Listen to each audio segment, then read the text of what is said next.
Welcome to the Foul Play YouTube channel. Well, thank you so much, Sugar.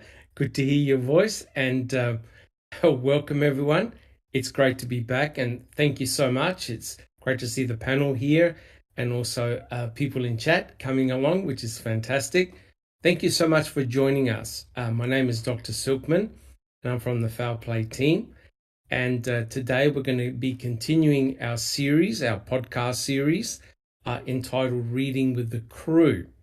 And at the moment we're on we're on chapter number 7 or podcast number 7, just slightly behind open mic. Right there, Jack 61. Awesome effort by the team. And thank you so much. So guys, if you're new to the channel, what we are doing is that we are reading specific passages from John Ferak's book, The Wrecking Crew. And before I continue, or we continue, just like to let you know that these are the thoughts of John Ferak, right? We're reading unedited from John Ferak's book, and these are his thoughts, his ideas. It doesn't necessarily mean that we all agree with them, right? We're presenting them here, and Neverly is reading specific chapters from the book. And the reason why we've chosen these chapters is that they follow very, very closely with Kathleen Zellner's recent filing. So obviously John Ferak at that time knew nothing about Tom Sawinski, but we're focusing at this stage on Bobby Dassey and also what happened to him and his family. And in today's episode, if you're following, it's chapter 25, called The Computer Disk. Right, so that's, as you can see, Jack 61 has got a big computer disk right behind him, and we'll be giving you a couple of hints and tips on if your house is going to get raided, what you must do to your computer disk hard drive before the feds take it away. Well, look, guys, welcome so much. It's great to be back, and Neville and I and the whole Foul Play team is stoked by how well received Reading with the Crew has been. We're getting close to an average of around about 1,000 views, which is great, and we're very, very thankful for that. Please, if you have any suggestions or improvements or things that you'd like to see us discuss in future podcasts, please let us know. And just before we start the podcast proper, I'd like to welcome the following people so far who are in chat, and thank you again so much for your incredible support. We have we have Sherry Lynn Pontillo.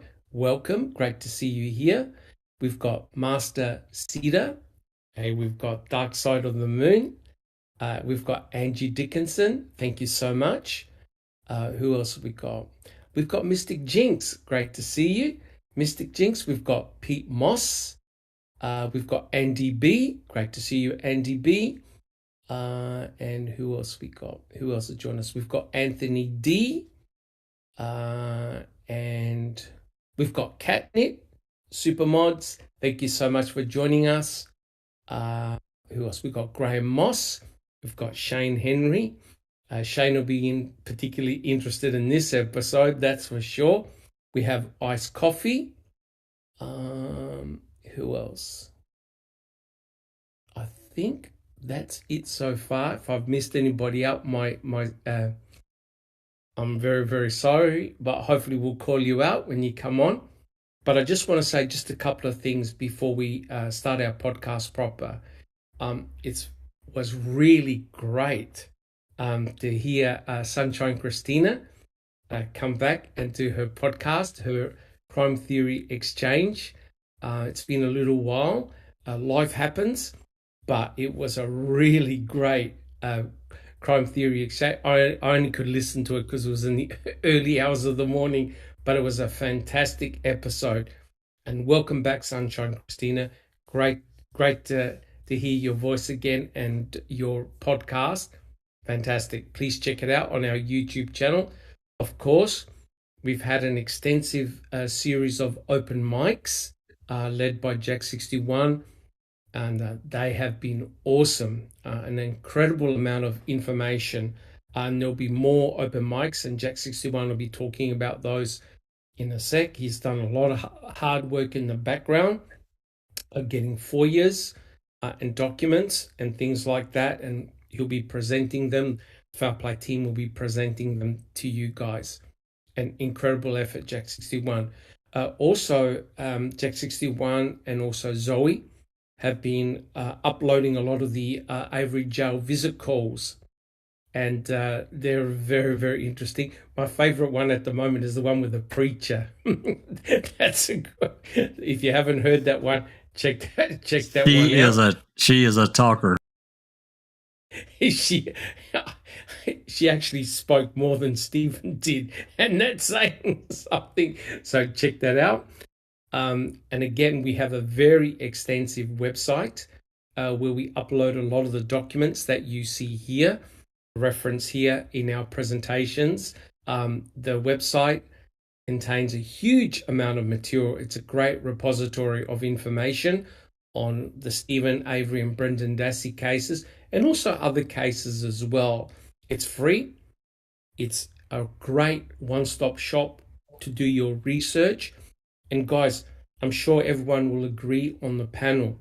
It's very important that you formulate your own opinions, your own research, right?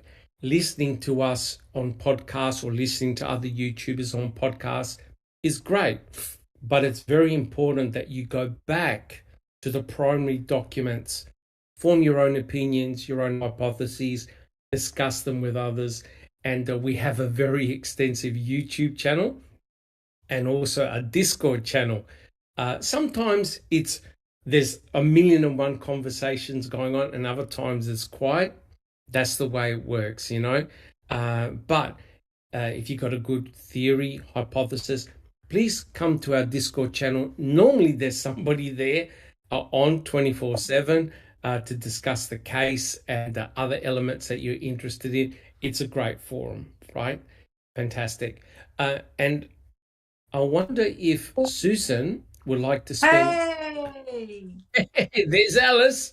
There's Alice. There's Alice. I was wondering if Susan can spend 1 or 2 minutes talking about the merchandise store, because some people in chat have asked how they can buy certain things.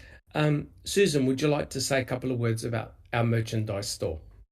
Sure. And thank you, Supermod Catnip, for posting that link to the store. But we've got some great merchandise. All the profits, 100%, go to, right now we're sending them to CIFS, the Center for Integrity in Forensic Science.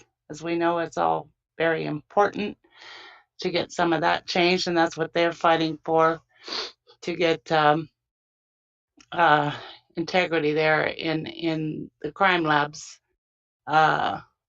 So anyway, we have lots of merch. If there's something that you don't see that you would like to see, let me know, and we can always add things. So anyway, thank you, Doc. And Fantastic. also, there's a room in Discord called Merch Donations. If you go to that room, the link for the store is pinned at the top of that room as well. Fantastic.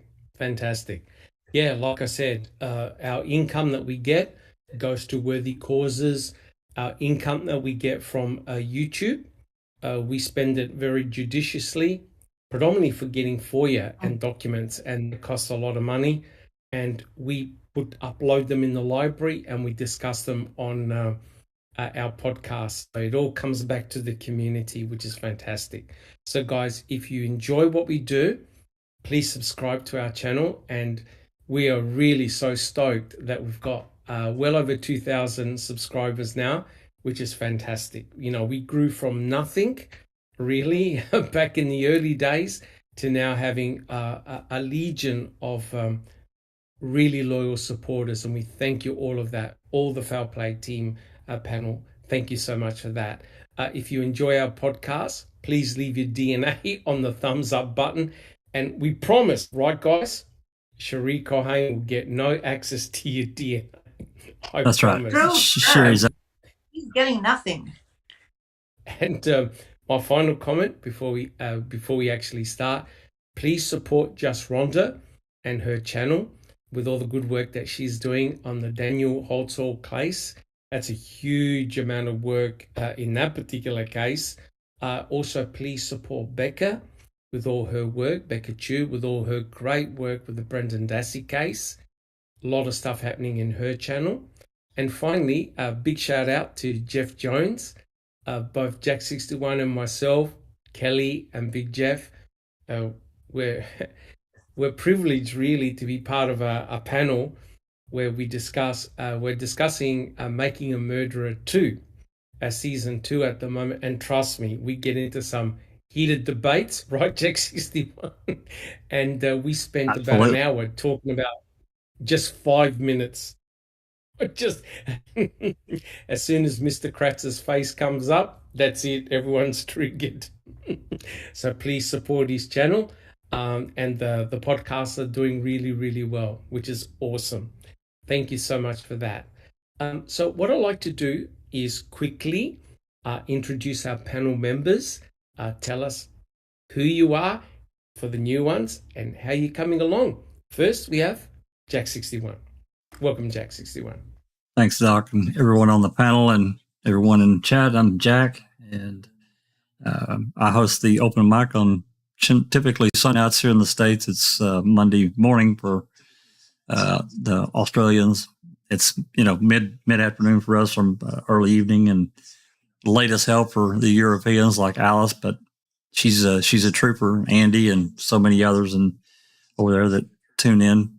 And yep, doing well. And last Sunday we started with some things I noticed about Jody, and we're going to continue on. And I think it's going to be pretty eye-opening what's going to be revealed tomorrow. And look, it's not new.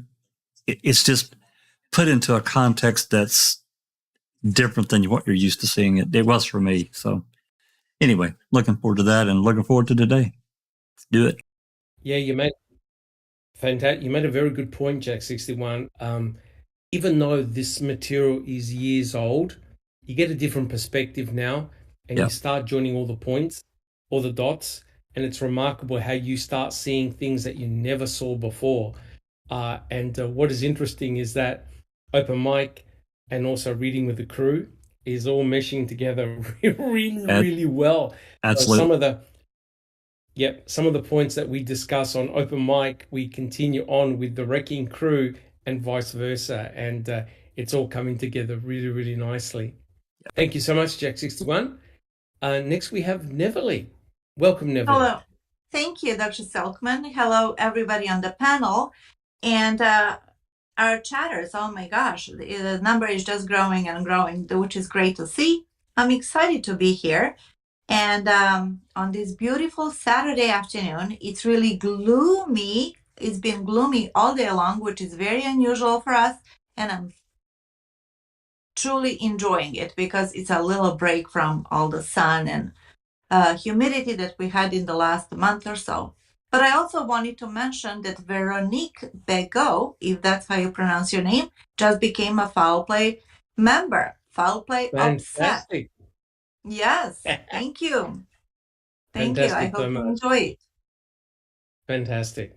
Thank you so much, Neverly. Good to see you here.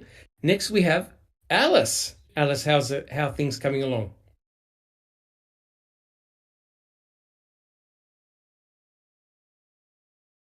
Hi everyone, hi panel. Yeah, everything's good, thanks. I had a wee visit from my son and my daughter-in-law, so that's why I was a bit late tonight joining the panel. So it was a lovely visit, lovely to see them, and looking forward to what we're going to go over tonight. And hi everyone in chat, it's lovely to see you all. Fantastic. Thank you so much, Alice. Great to see you here as well. Next we have I Don't Recall. How are you? I'm doing well. It's in the 50s here in northern New York, and it's my kind of weather. I like it when it's a little on the cool side. So Nice, nice. looking Thank you, forward to O'Donnell. the Cool. rest of it. Awesome, awesome. Thank you so much. And next we have Susan. Good to see you here, Susan. How are things coming along? Hi, things are great, Doc. I'm so excited to finally have a Saturday off out of my busy social schedule. But yeah, I'm happy to be here. I look forward to it. Fantastic. And welcome. We did have Sunshine Christina, but she'll probably drop in a little bit later, I would say. Yeah, I would say so. All right, guys. Well, look, welcome. What we'll do, we'll start the podcast proper. Now, last week's episode was very, very interesting. And we were talking about what had happened to both Bobby Dassey and also what happened to Stephen Avery when he went to the hospital, right? And I want to continue this a little bit more before we actually start the chapter by John Ferak. And in last week's chapter that we read, that Neverly read, they talked about the fact that Fritch, who was a registered nurse, and also she was a sane nurse as well, not only took buccal swabs of Stephen, but for some unknown reason, she took groin swabs. And the groin swabs, according to Stephen, he saw them being passed over to Mark Wiegert for him to discard. And as Neverly, who is a nurse herself, who works in the medical facilities, Neverly, you want to make the comment that's a big no-no. You don't hand biological material to a third party. You discard it yourself. Is that correct? So first of all, she was in charge of that task. No, the detectives were not. Second of all, it's a biological, therefore you can expose somebody to a risk of containing who knows what not Stephen or somebody has going on their skin, on their groin. You know what I mean? You can totally contaminate yourself like that. Therefore, was her responsibility to dispose that if she made a mistake and if she caught herself like she did, and she should have documented. Once again. Correct. Yeah. Correct. Now I know we're talking about Bobby Dassey and the computer, etc., and we'll get onto that. But this is very important. It's something that was brought up by John Ferak. Jack 61, did you have a comment? No, Doc. I was just waiting to get. You just tell me whenever I put up the first slide. Yeah. So it just so happened, guys, much to my surprise and everybody else's, is that the state decided to do a CASO version 2. Right now, as you know, most of you guys have seen the CASO report. It's like a 1,100-page report by CASO, and it contains hundreds and hundreds of documents. And a lot of those reports we actually have discussed here on the channel. But in 2017, the state decided to bring out John Diedring again, and he interviewed a lot of people, right? Now, you think about it. John Ferak and obviously Kathleen Zellner must have rattled the cages of a lot of people, because now we have Diedring all of a sudden re-interviewing a lot of the people that were interviewed back in 2005, 6, and 7, right? So, Jack 61, are we able to put up the very first slide? This is from CASO 2. Yeah, give me just a second. And yeah, no hassles. And one of the people that Special Investigator John Diedring re-interviewed just happened to be Fritch, the nurse, right? Now, you have to ask yourself, why on earth was this so important for Diedring to go and re-interview her? And quite clearly, this was a big issue for the state, because remember what John Ferak said in his book and what Kathleen Zellner has been saying all along, that there's something not right with the groin swabs that were taken.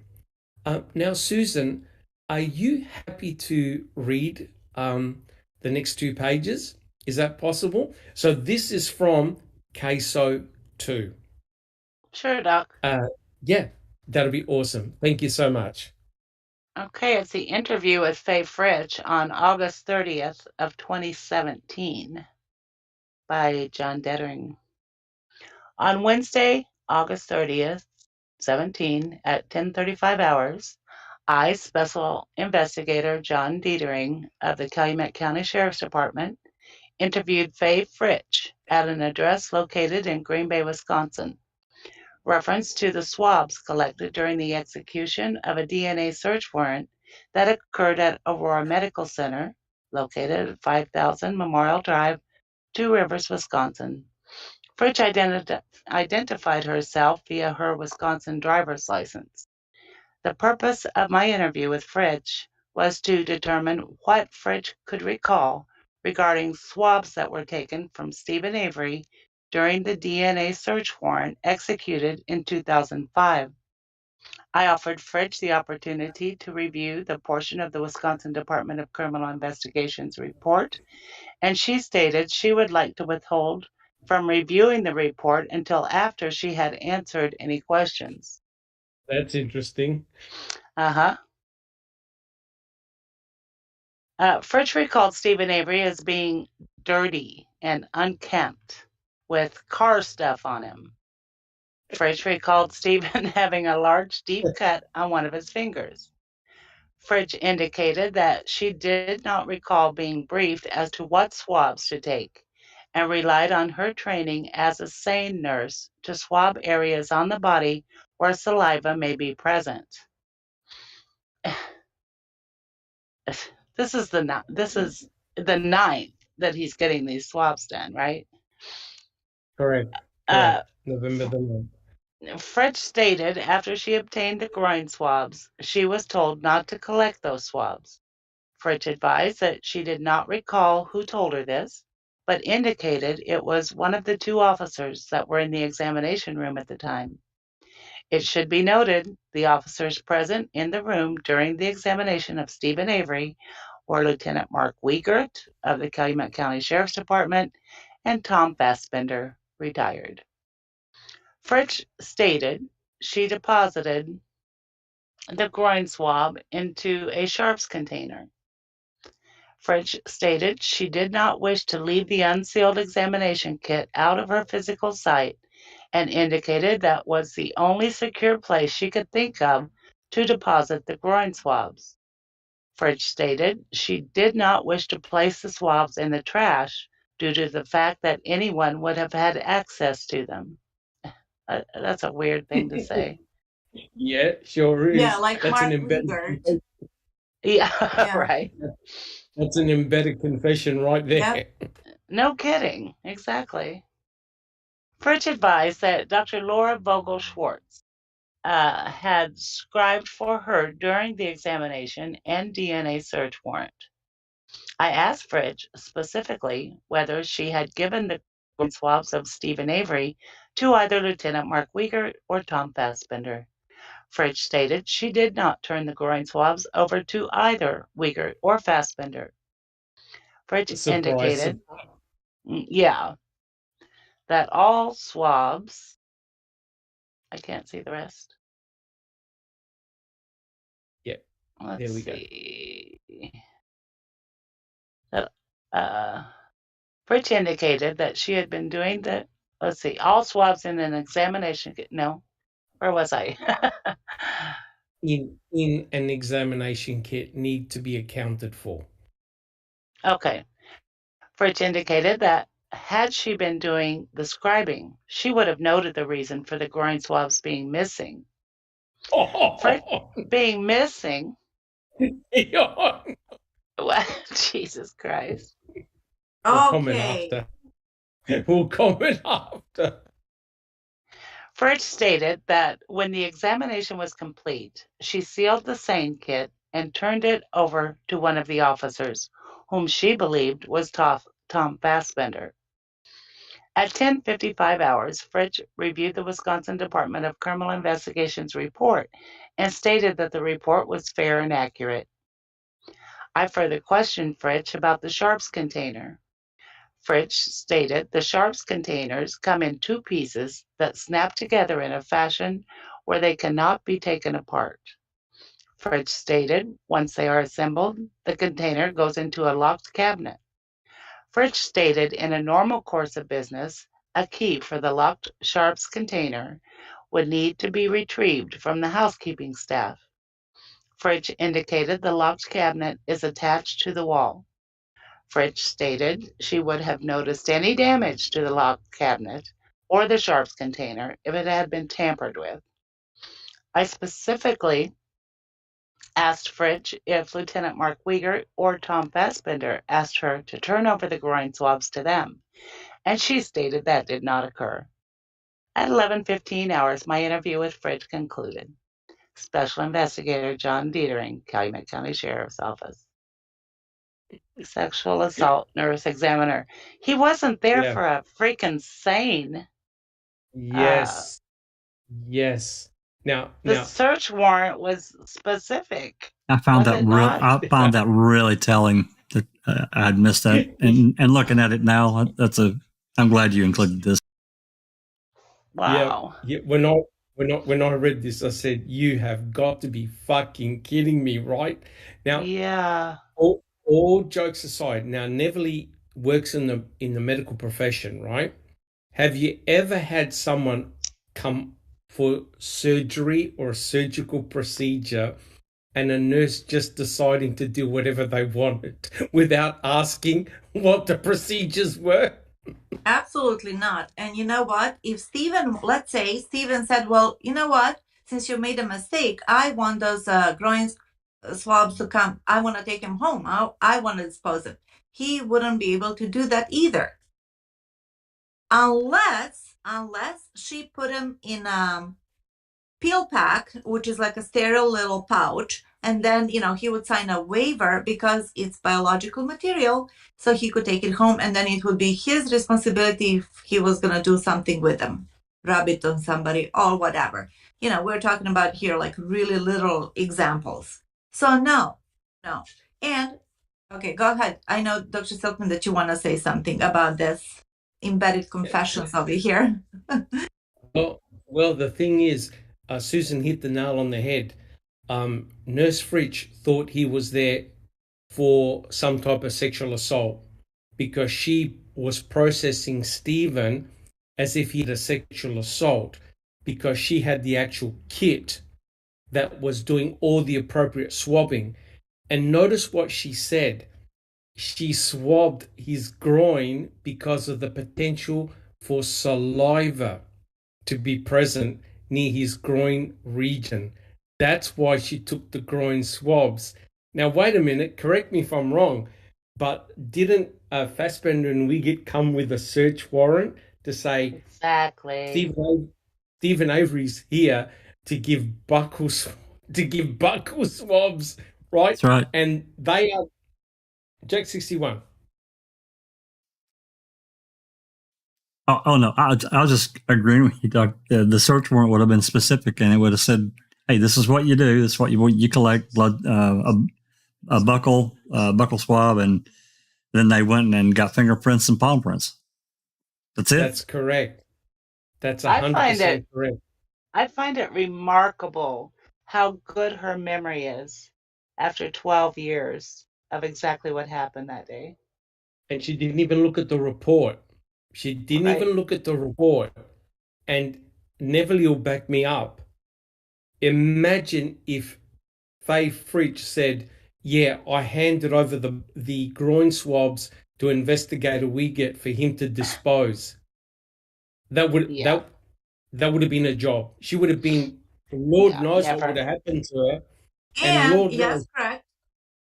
And if it was in any other county or state other than Manitowoc and Wisconsin, probably whatever came out of those swabs would be thrown out, right?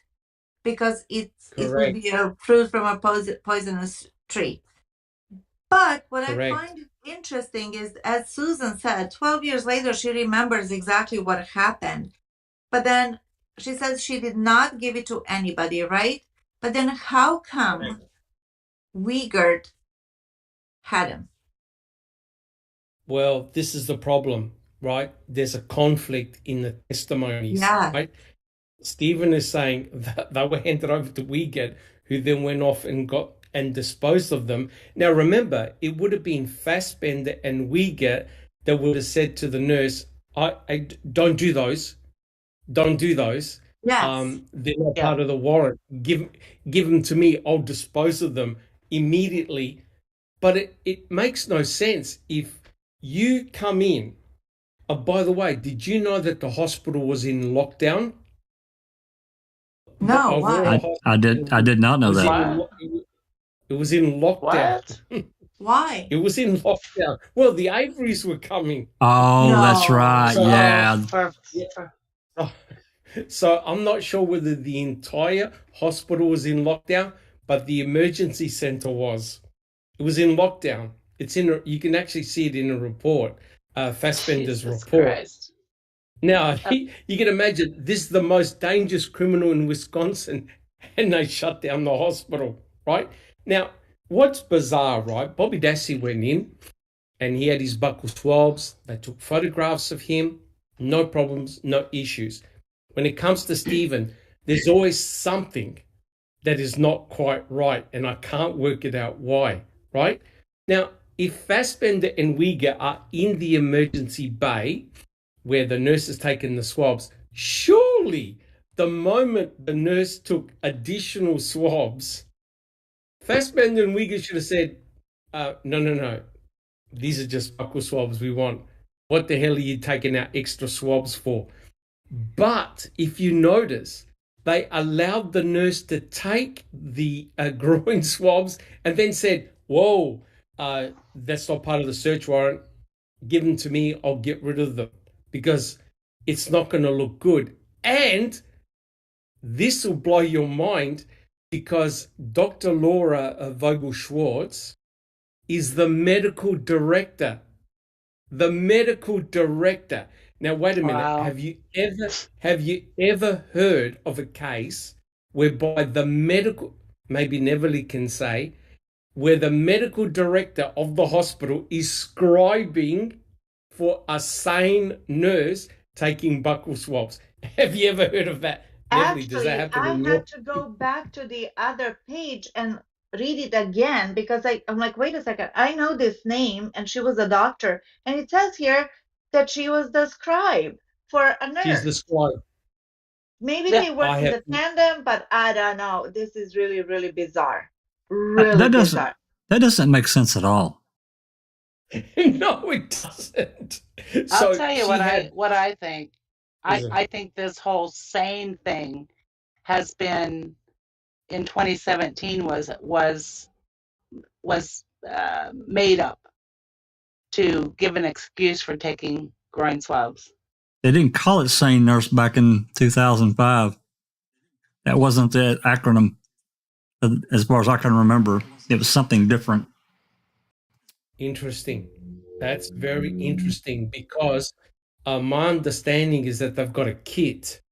So SANE, as Susan said, stands for Sexual Assault Nurse Examiner. So are you trying to tell me that Faye Fritch didn't even talk to Fassbender and Wiegert and just proceeded to do a SANE examination on Stephen? Because he was in a gown, right? He I'm was in sure a gown. she had to see the search warrant. They He have had to to. present her That's right. with the search Yeah. warrant. Correct. And remember, last week, we actually showed the list of all the things, potential things that could have been taken from Stephen.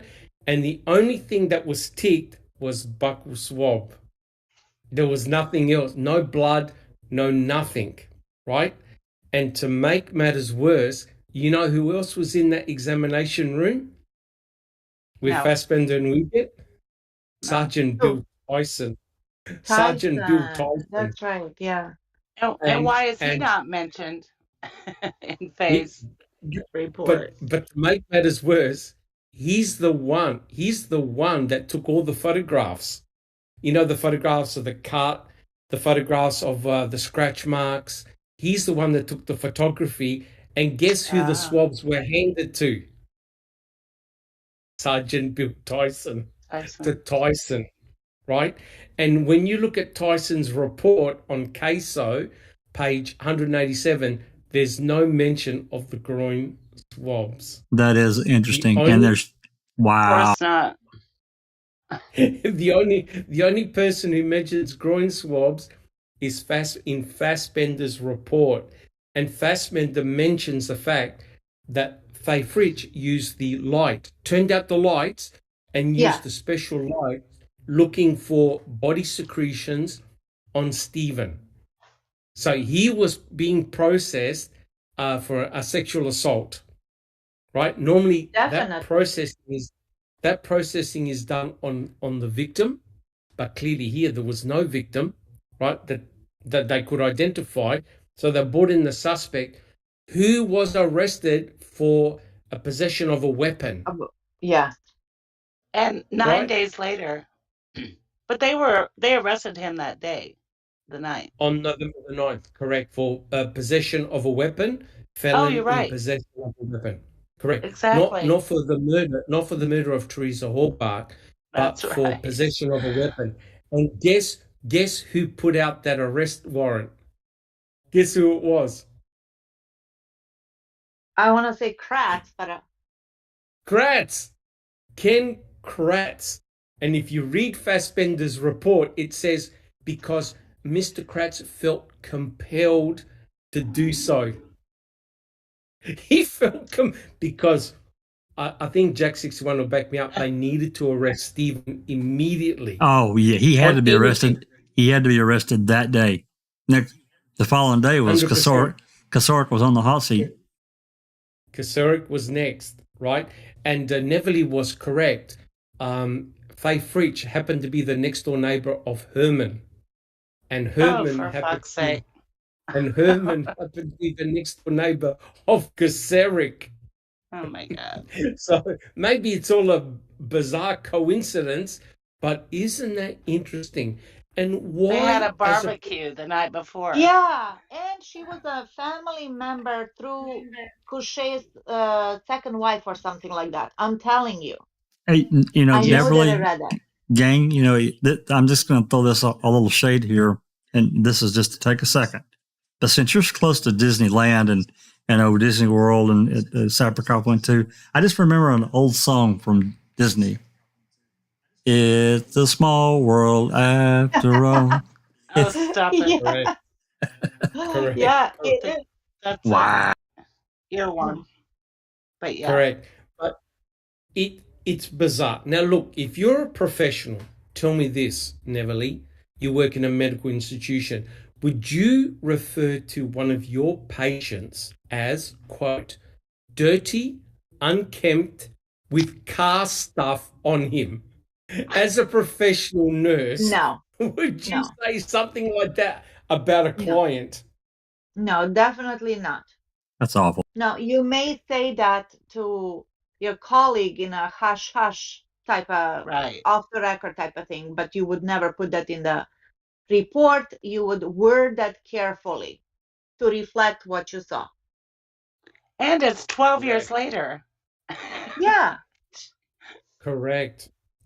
And notice the emphasis on dirty and cast. The guy worked in a salvage yard, for God's sake, and he broke down cars. What else would you... Now, those of you who remember the 1985 case, Jack 61, what did Penny Bernstein say her attacker's hands were like? God, I can't remember. Clean fingernails. They were clean. That's right. They were clean. Yeah. They were clean. And you can see a photograph of Stephen when he was arrested. His hands were black and greasy. Isn't that remarkable that Fritch remembered him as being dirty, unkempt, with car stuff on him? Right? That's just the stupid. Complete opposite to what Penny said her attacker's hands were like. she said the guy's hands were clean. Whereas Stephen works in a junkyard, he works with tools and he's always got grease and dirt on his hands. And Right? he does But not it's wear underwear Absolutely. to pick up the, sweat. Yeah. Yeah. correct. So it's interesting that in Bill Tyson's report, Sergeant Bill Tyson's report, there is no mentioning at all of the groin swabs. Even though Bill Tyson was there, they handed him the buccal swabs, and they handed to him the finger and palm prints, and he also is the one that took all the photography. So interesting that Deirdre felt the need to go and re-interview Fritch. I just thought it was incredible that in 2017, obviously John Ferak and also Kathleen Zellner rattled a few cages. Susan, do you have any comments? Yeah, I had one now. I forgot what it was. I have Sorry. one. Yes, Neville. I have a question. Okay, so Dietering said that Tyson was present, which was not reflected in Fassbender's report, correct? Tyson never mentioned the groin swabs in his report. The only person that mentioned groin swabs is Fassbender. Okay. I have to look at the report again whether Fassbender mentioned Bill Tyson. I think he would have. Because I find it very just confusing and weird and suspicious. Then why would Wiegert then falsify his signature as not Bill Tyson but the other one, Jeremy Hawkins? That he was the one who delivered the specimens. Yeah, the hoodlat swab later on, the hoodlat swab. Yeah. It is indeed unbelievable. My final point is, what I find also unbelievable is the way Fritch described the sharps container in such great detail. Yes. Yep. Yeah, that was over the top. Confession. Yep. And that is an embedded confession, because what she was trying to hint at is that when you put something in a sharps container, you can't take it back out, right? I've worked in a laboratory for many, many years, and Neville will back me up on this. The sharp containers have got like these plastic teeth indentations that go in like that. And so if you put your hand in, you can't take your hand out. Right. The teeth will grab onto your hand and won't let go, right? So it's only one way in. You can't take your hand out. So it's designed to make sure that anything that's a sharp stays in the container and doesn't come out. But what she didn't allude to is that if she handed the swabs to Wiegert, you don't have to worry about the sharps container. Agree, guys? You bypass the sharps container. Absolutely. Whereas she went into great length to say, the sharp container's got a lock, it's got this, it's put away in the cupboard, it's foolproof. Who cares? A sharp container is a sharps container. But what she was trying to insinuate, no. I put them in the sharps container. I didn't hand them over to anybody, because if she was found out to have handed them to Wiegert, she was in a world of hurt, because she's giving a biological specimen to a third party to dispose rather than herself putting them directly in the sharps container. Yep. That's amazing. Yeah, Susan, do you have a comment? She has since passed away, has she not, Fritch? I think she has. Yeah. I could be wrong, but I think she has. Yeah. I could be wrong on this. I could be wrong. And Neville, do you have any comments? No. Okay. No, I'm just very, it's so interesting to find out the discrepancies in their reports, that people were not mentioned yet in everybody's report, first of all, just in some. and then the whole thing explaining how the whole thing happened. One says, the sharp container, the other one say the regular trash, and Steven says none of that fucking happened, pardon my French. He pretended to drop the swabs in the trash, and he never did. Uyghur, that is. Correct. And guys, let's think about it. Remember, they kept on giving drinks to Stephen. That's a perfect source for touch DNA, right? And if you smoke and you leave cigarette butts, you have left enough touch DNA on the cigarette butts for someone to extract genomic DNA from. Okay. Also, with your fingerprints on a can, that's enough for genomic DNA prep as well. So if you have 2 groin swabs, you could imagine the amount of DNA that you can obtain from those groin swabs, because it will have epithelial cells, skin cells on those swabs, and they can be used either to substitute or plant forensic evidence, right? And what is disturbing for me, I don't know about you guys, is that the hood latch swab was done 149 days after the fact, right? And if we had kept those swabs, those potential groin swabs, they could have easily been substituted, because remember, both Fassbender and Uyghur were interrogating Brendan Dassey. And Fassbender was trying to elude whether his uncle went underneath the hood. As soon as Brendan said, yeah, I think he went under the hood, but I didn't see what he did, bang. Correct, Jack 61? He got him. That's right. Absolutely. And, actually, I watched today. I didn't watch it all. The February 27th, 2006 interview with Brendan. That's the first videotape one that we have. And just listening to it, it's almost nauseating. It's really difficult to listen to. I mean, there's others that are worse, but this is bad. This is when they, after they interviewed him at school and then took Brendan down to Two Rivers for another interview. And then, of course, they ended up at Fox Hills that night. But correct. It's so clear how they just let him. It's so hard to talk, even think about. It's almost a trigger now for me. I don't know about the rest of you, but I mean, I can watch it, but it's difficult. Yep. I find it very hard to watch. I really do. I've watched it several times. I did an analysis on it.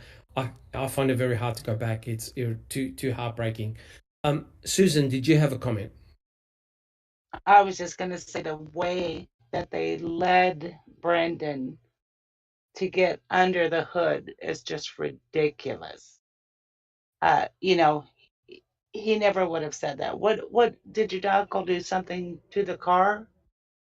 And when Brendan didn't have anything, it's like, well, did he go under the hood? It's like correct. Just, because he didn't volunteer that at all. He didn't volunteer that at all. He did not. No, just like the shooting in the head, right? Brendan Dassey, exactly. He obviously knew nothing about a shooting scenario until he was led there by Uyghur. He had no idea. And I don't know about you guys, but there's no way you're going to forget 10 or 11 gunshots occurring right next to your head, right? And shooting someone at least twice in the skull with blood flowing everywhere. Brendan Dassey just sits there like a stunned mullet. He's got no idea what they're alluding to. You're going to remember that he punched her and cut her hair before all these gunshots to the head. I mean, come on. Correct. And they were leading him on.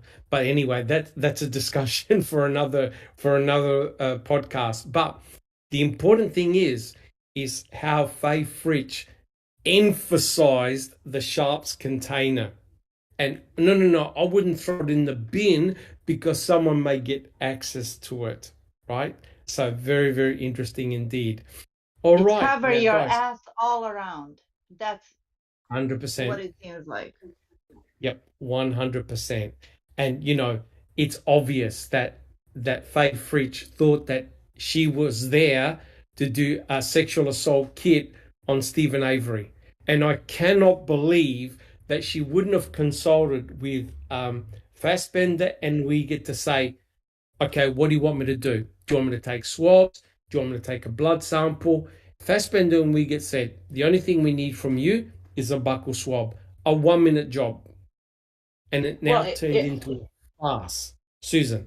If it were done properly, they would have handed her the search warrant. She would have seen on that Correct. search warrant what her job was. I truly believe that this whole SANE kit thing is made up in 2017 to cover her ass with taking swabs, groin swabs. But she can't account for the groin swabs. And she blamed the doctor for not scribing it properly. Right? I don't know. This case is fucked. I'm telling you now, nothing in this case makes sense. But notice how all these accidents occurred to Stephen. They occur to Stephen for some unknown, bizarre reason that everyone gets everything wrong when it comes to Stephen, right? Bizarre. All right, guys. Well, look, if there are no more comments, let's refocus back on the case. Now, this particular chapter in John Ferak's book is entitled Computer Disk, right? Now, in order to get access to the computer disk in the computer that was sitting in Bobby Dassey's bedroom, you need a search warrant, right? You need a warrant. So what we found is the DCI report. Jack61, are you able to put that up on the screen? Yeah, the next one, give me just 1 second. Yep, no hassles at all. And so it's only a couple of pages, but it's definitely worth reading out because it's a perfect interlude into the next chapter, which Neverly in a moment will start reading. But it's very interesting how the state went about this, right? So remember, Barb had got somebody to try and blank or format the disk in the computer. Well, now they roll up to her house and they present her with a search warrant for the computer. And this is a report, a DCI report, which we have in our library. And the important point here is that you can see that on the report, which was dated 21st of the 4th, 2006, there were several persons of interest. They were Stephen Avery and Brendan Dassey. And the report talks about the seizure of the HP Pavilion computer and also some CDs as well. If we go to the next page, this is definitely worth reading out. Alice, are you able to read this document out? Can you read this document out? Yeah, sure, Doc, no problem. Awesome. So have a look at this. What they did. Yeah, Wisconsin Division of Criminal Investigation Case Report.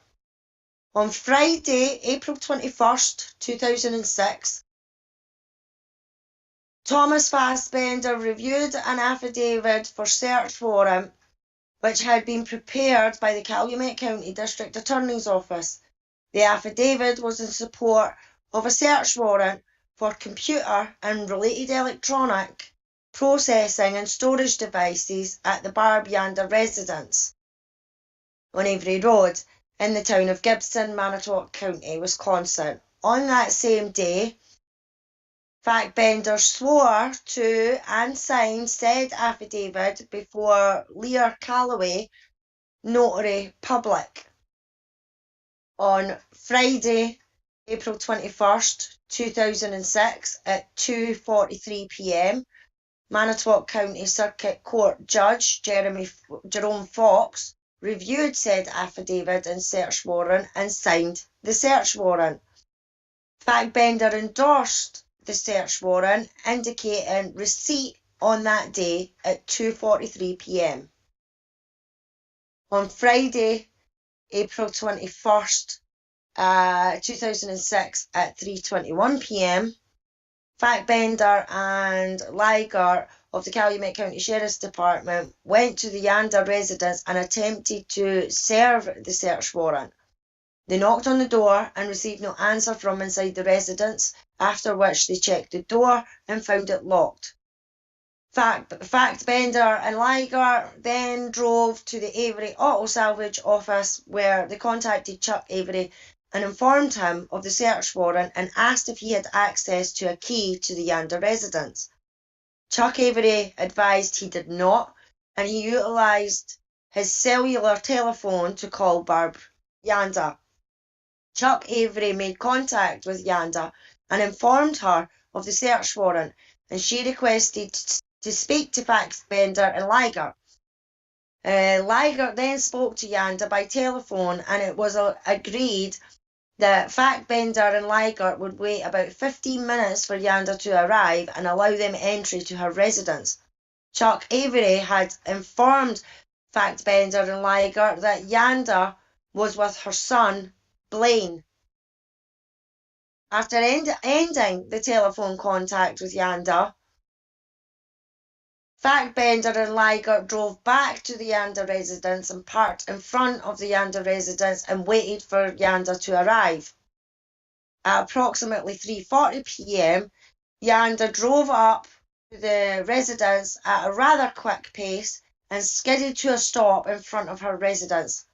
Yanda and her son Blaine Dassey got out of the vehicle and immediately and quickly went to the entrance door located to the east side of the residence, adjacent to her unattached garage. Fackbender and Liger went to that location, where Yanda told Liger that she would go in and bring the computer out. It was explained to Yanda that Fackbender and Liger would have to go into the residence to obtain the computer and related items referenced in the search warrant. Yanda requested to see the search warrant, and at 3:41 p.m, Fackbender presented the search warrant to her. Yanda was upset about the search warrant and stated that her computer was needed for her son's homework. Yanda then opened the door, and she, Blaine, Fackbender and Liger entered the residence. Yanda immediately and quickly went to the west bedroom and started attempting to pull wires and cords out of the back of the computer's CPU in that bedroom. Fackbender told Yanda not to do that, and she continued to attempt to do that. And Fackbender told Yanda again not to do that in a louder voice. Blaine also told Yanda to just give the computer to the investigators. Yanda then stopped and stepped back.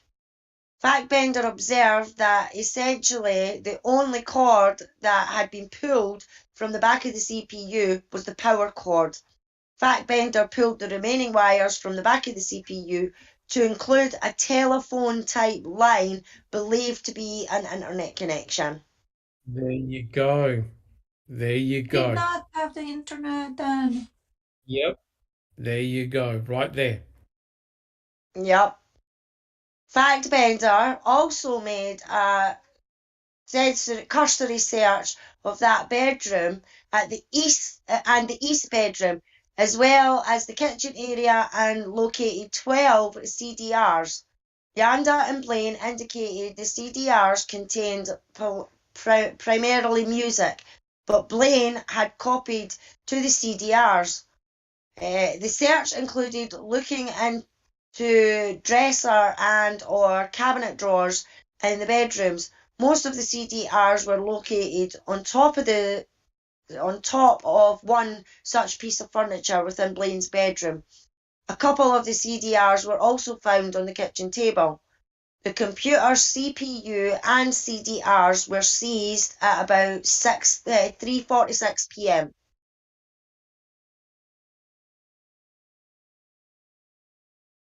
During the execution of the search warrant and seizure of evidence, Yanda remained upset and continued to express her displeasure to Fackbender and Liger.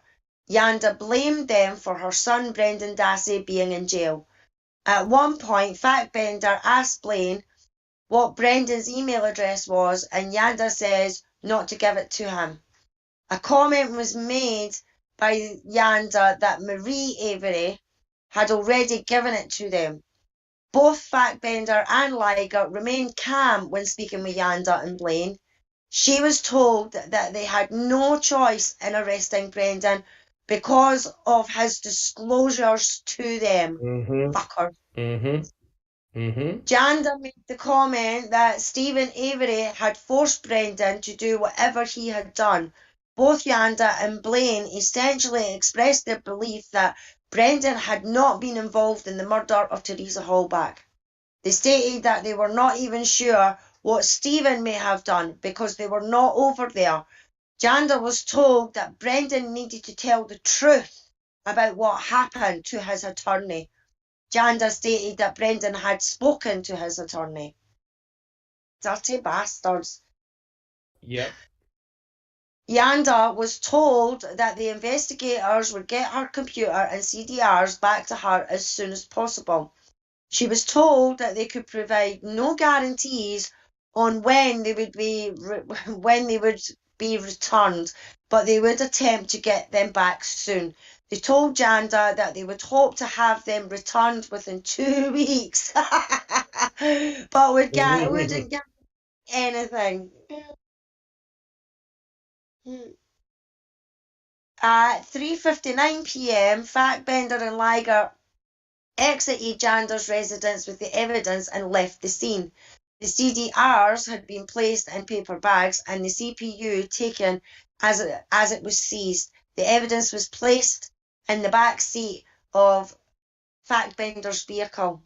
At 4:33 p.m. on that date, Factbender and Liger met with Sergeant Bill Tyson of the Calumet County Sheriff's Department in Valders, Wisconsin. At that time, investigator Liger transferred the evidence to Sergeant Tyson's possession to be placed in evidence storage at the Calumet County Sheriff's Department. Prior to transferring the evidence, Liger and Factbender used evidence tape to seal the bag containing the 12 CDRs and also placed evidence tape around the power terminal on the back of the CPU.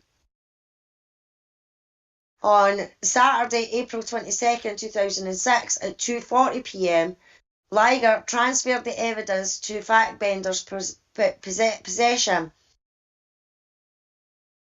Factbender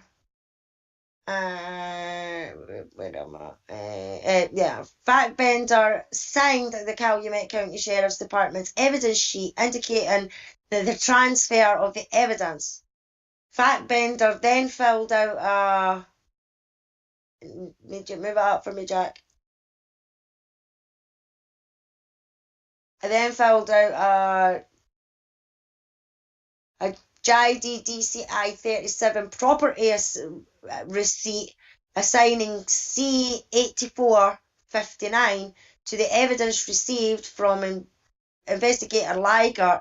Liger signed the DCI property receipt indicating the evidence had been received from him.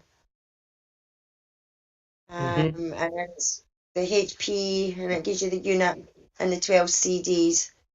On Saturday, April 22nd, 2006, at about 3:10 p.m, Factbender transferred the evidence to Detective Mike Veely with the Grand Chute Police Department for computer forensic analysis. Detective Veely signed property receipt C8459, indicating receipt of the computer CPU and the 12 CDRs. Electronically attached is the supplement report. Copies of each search warrant and affidavit, and copies will be submitted to DCIR along with copies of property receipt C8459. Very, very interesting. Thank you so much, Alice. And the purpose of including that was just to show you what the procedure was. Basically, Fassbender and we get rolled up and got Barb Yanda to come on down. Now, if you were the detectives or the investigator sitting in a car and you saw Barb and her son quickly come to a screech and run in her house and run to the computer and start pulling out cords, guys, would you be a little bit suspicious? Would that draw your attention? Just a tad. Just a tad, correct. Now, this is going to be a very controversial question. Why did Barb do that? Clearly, Barb was worried. Why did she start pulling out cords from the back of the computer? Jack 61. Because she knew there was porn on there. She had to know. So she likely knew that there was nefarious material on that computer? Yep. I don't know any other reason why she would be concerned in any way and trying to maybe try to do some damage that she thought would get rid of it, but doing what she did would not. I mean, you literally would have to. She'd have had to carry an earth magnet in there and stuck it to the hard drive to remove that stuff. Put the hard drive in a microwave. Or put the hard drive in a microwave. Sure. Correct. Yeah, I mean, correct. Yeah. So to me, it tends to suggest that Barb, I think, was concerned that there was something on that computer that shouldn't have been there, right? So remember, this is fairly late in the piece when they seized that computer from the Dassey residence, right? But Fassbender noted something very important, and that is the telephone line. So they definitely had internet. Why does Barb keep on saying, now I'm not saying anything nasty, why does Barb keep on saying that she had no internet when quite clearly she did? Sunshine Christina, do you have a comment? I'll get to you, Jack, in a second. Sunshine Christina. Wanna, I was on a phone call before this live, and we were talking about the photos, and it kind of made me look at this interview in a different perspective when Alice was reading it. Does anyone else find that this is quite a theatrical report? Like, there's all kinds of extra detail, adverbs, and like, reports are not supposed to be written so flamboyantly. It's supposed to be pretty factual, right? And I feel like, I wonder if there isn't all this extra built in intentionally. Because who wrote that? Fassbender, right? That's a DCI report? DCI report. But if you notice, you're correct, Sunshine Christina. That report should have said, we went to the Dassey residence, we picked up the computer, we left. Yeah. But that's right. You've got all this extraneous material, like the car came to a screeching halt, they ran into the house, they ran into the bedroom, they started pulling cords out, and we said, don't do that. Yeah. Wait a minute. Whatever for? And I wonder, right, now, why would you do that? Would you write this report in such a light if you were creating it out of thin air and were trying to sell the story that you wanted this report to tell? It's just a different way of looking at it. I don't know, just a thought. And I find it interesting that they definitely noted that she had internet at that time, but yet they buried everything found on it. So they made the point to make sure that the internet was noted, so it could be used. So this report could be used against someone in the future if needed, right? They're establishing that computer had internet access, but yet it wasn't used against Stephen or Brendan. So this report was designed for another purpose, I think. I don't know, just a thought. But it's also fear and intimidation, right? Because if you notice, they took CDs, right? They took CDs, burnt CDs, and they're obviously interested in what was on those CDs. So were they going to find videos of Teresa Hallbark. What did they take burnt CDs for, right? Yeah. And they were looking through the cupboards, right? So you can imagine, I would dare say that Barb would have been beside herself, right? These investigators coming through, rifling through her room, rifling through her rooms and taking whatever they wanted. And they seized the computer. Yep, correct. 100% correct. Thank you, Sunshine Christina. Jack 61, do you have a comment? I do, and it alludes to the internet connection, and I think thinking about it in a different way, I think maybe at that time in Barb's mind, having a phone line hooked to your computer is not like having cable internet. So, in today's world, it was back then too, but maybe not not everywhere, and not everyone had it. We had cable, and it was for TV and for internet hookup. So, but prior to that, we know you had a phone line. I guess in her mind, she may not be thinking of it as the same thing, but it is. The phone line's just slow as shit, whereas cable is considerably faster. So she probably wasn't thinking about it being cable, or internet access, but it was. That's my thought. Yeah.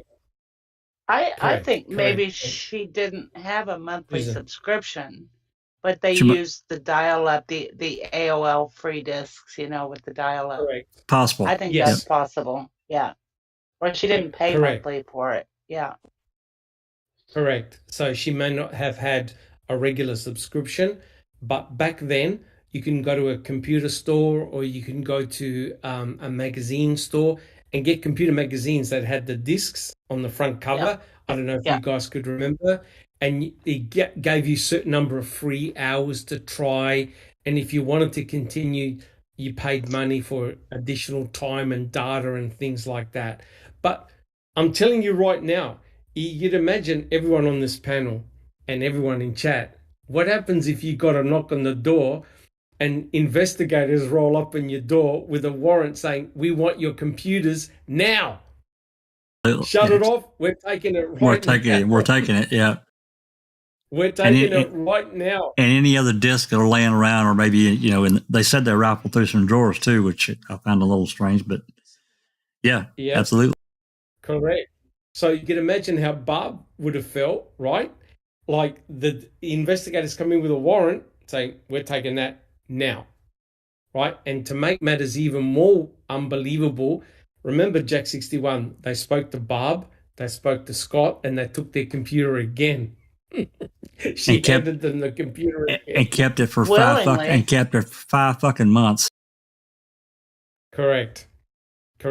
So the point is, guys, the reason for showing that is to show exactly what the process was, right? And if you're Barb, like anybody else, and somebody says, we're taking your computer, it can be a shock, right? You don't know what they're going to find on the computer, right? And if multiple people have got access to that PC, you don't know what's going to be on there, right? You're only in control and in charge of what you search and what you look up, right? And so what I found rather disingenuous in this report, and I promise we'll start the readings in a second, was what they said to her about Brendan Dassey. We had to arrest him because of his disclosures to them. Such bullshit. Isn't that they are there to seize a computer, and they're now telling Barb, the mother, why they had to arrest Brendan, right? And you're thinking to yourself, how low can you get? Notice that they never said, we found this piece of forensic evidence, that piece of forensic evidence. No, it was from by words only. And you're thinking to yourself, you've got to be kidding. But this is how these guys work. Fear and intimidation. All right. Sunshine Christina, do you have any comments? I would have loved if Barb would have recorded that entire event, because I have a feeling it differed greatly from Fassbender's retelling. Correct. Yep, 100% agree. All right, guys. Well, believe it or not, we're going to start the podcast proper. But I thought it was interesting to talk about Faye Fritch and also how that computer was actually taken. Jack 61. Just one brief comment before we start, and I bitch about it all the time, and I'm going to bitch about it one more time. That's about how this all came about in getting that computer, why they did it, what led up to it, and it all originated from Candy. She was talking to them. She was talking to Wiegert and Baldwin, and then she started talking to Fassbender too, because she wanted Steven's ass. That's my opinion, guys. That's my opinion. I'm not asking anyone to agree with me. It's just what I see in the case. And it cost Brendan his freedom. Yes. It's terrible. This is a family at war. This is a family divided, and it's still happening today, and it's so sad. And the investigators, their care factor in all of this is zero, absolute zero. They got Stephen. Brendan is collateral damage, and this shit show still continues to this very day. So it's just a shocker. All right. So what we'll do, so now you know how the computer got seized from the Dassey residence. So let's make a start on chapter 25, if you're following it, called Computer Disk. Give me just for Jack 61. Yeah, give me just 1 second, guys. Do we have any questions in chat? Has anyone been monitoring the chat? There's a lot of discussion going on. There is a lot of discussion, and Paul Ward is very excited. Yes. Paul Ward says it's Barb's car. Bobby is at home at the time. Why is Stephen taking care of it? Why isn't Bobby left to pay Teresa? He's home. He cannot be trusted with $40. I think, Paul, that they didn't count on the kids. This was something that Stephen wanted to help out Barbara, get some money for the van, and, placing the ad. I'll take care of it. It's a minute of a procedure. Here's your 5 minutes, as Stephen said. She came in, took pictures. Here's the money. And I understand. I have 2 sisters, and we have, between the 3 of us, we have a bunch of kids. We would take care of something like that. We wouldn't ask anybody else, like the kid, to take care of it. And supposedly Bobby was supposed to be sleeping, so correct. Maybe that's why. That's my opinion.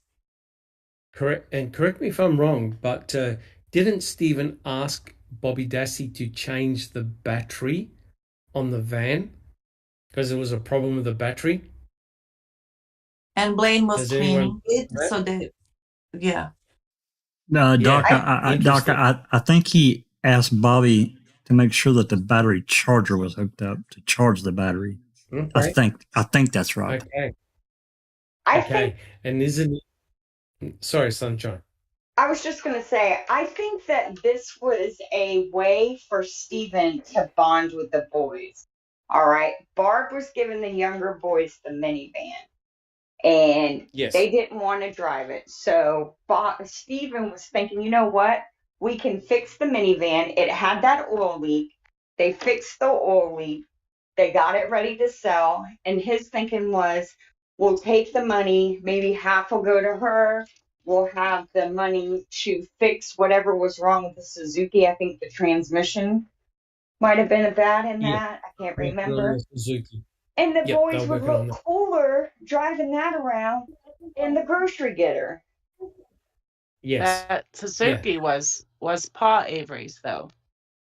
It was going to go back up to Krivitz. No, I think he was fixing that. He wanted money from that van to fix up that Suzuki for the boys. Oh, okay. I think that's right. Okay. But it's rather ironical that they had to pay attention to the battery in the van. And guess what happened with the Hallback vehicle? The battery's disconnected, right? And someone commented in chat, that's 2 batteries that were, mucked around with potentially on that weekend. It's really bizarre when you think about it. All right. So what we'll do, we'll actually make a start. Neverly, are you ready to start reading? And DP Yes. goes, are we starting now? Yes, Yes, we there's are. one question. I want to say, Jennifer Manning, I don't want to ignore her comment. She said, once again, why didn't they go for Bobby and Steven? They had enough to press charges, like on Bobby, instead of Brendan. They could have tore down Bobby's alibi. Well, that's an excellent question. Anyone on the panel want to answer that one? Why didn't the state go after Bobby Dassey? They needed a star witness, in my opinion. Well, well, this is not necessarily new territory, especially for an intelligent police officer to because you got to think about this in the longer term, because they didn't really touch Brendan for 5 months, and he had already admitted he was there that night, but they didn't bother with him. So that in itself tells its own story. And then all of a sudden, a lawsuit gets settled, Beating and Strain get hired. Whammo, Kratz has got to move, and he's got to move quickly. So I think they cobbled together this. They had a big brainstorm session, and they decided, hey, Bobby was there too, and we could go either way. But maybe we could just use Bobby. He's young. I don't know. Maybe I don't know. I'm speculating. I don't know that. Yeah, look, there's no doubt, and that's why we're reading these chapters. Potentially, guys, do you agree? Potentially, Bobby could have easily been a co-conspirator. Absolutely. Yes or no? Absolutely. Yeah, he could have easily been. They could have easily made a story revolving Stephen and Bobby as being co-conspirators, and it would have looked really nasty, right, for both Bobby and for Stephen. No question about that. Okay, there was no forensic evidence as far as we know with Bobby Dassey. He's the unindicted co-conspirator, right? So that's been argued in many court cases before, right, Sunshine Christina? That's been used. All right, yeah, we didn't find your DNA there, but you were there. You helped, right? And Bobby Dassey even implicated himself by saying, yeah, I saw Teresa. I saw her come onto the property, etc., etc. But he pointed a finger indirectly towards his uncle, Stephen.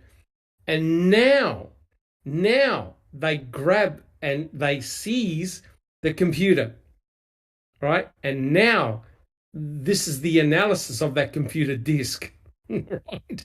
And this is where it really hits the fan. And now you can see, guys, quite vividly what the investigators did to protect their star witness. Sunshine Christina. I think Bobby was utilized to place Teresa on the property. If they had indicted him, they would lose their witness placing Teresa with Stephen.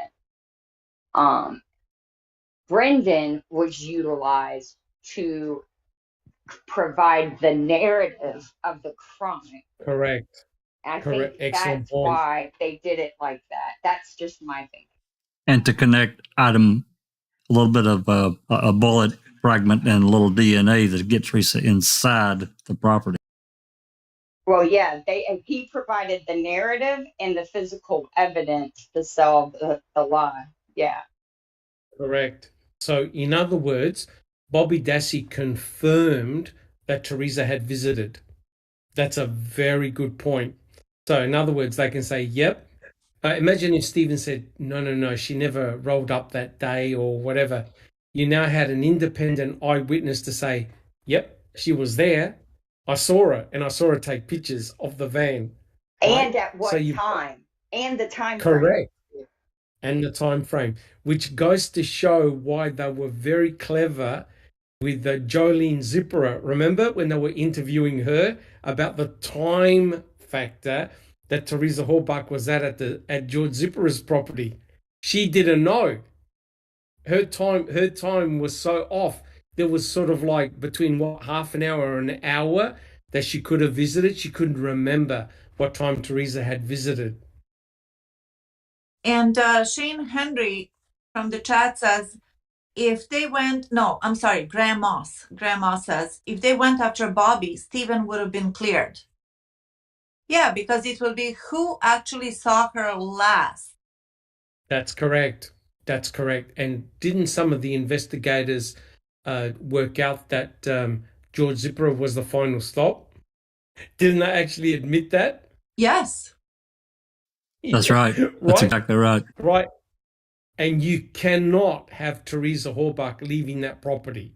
You cannot, because the whole state's case falls apart, right? So now you've got all this interesting stuff going on, thinking, oh my God, what happened if Teresa actually did leave the property, right? So now you can see the steps that the state took to protect the star witness, Bobby Dassey. And this is where we now look at what was actually on his computer. Neverly, would you like to start to read the chapter? Yes, here we are.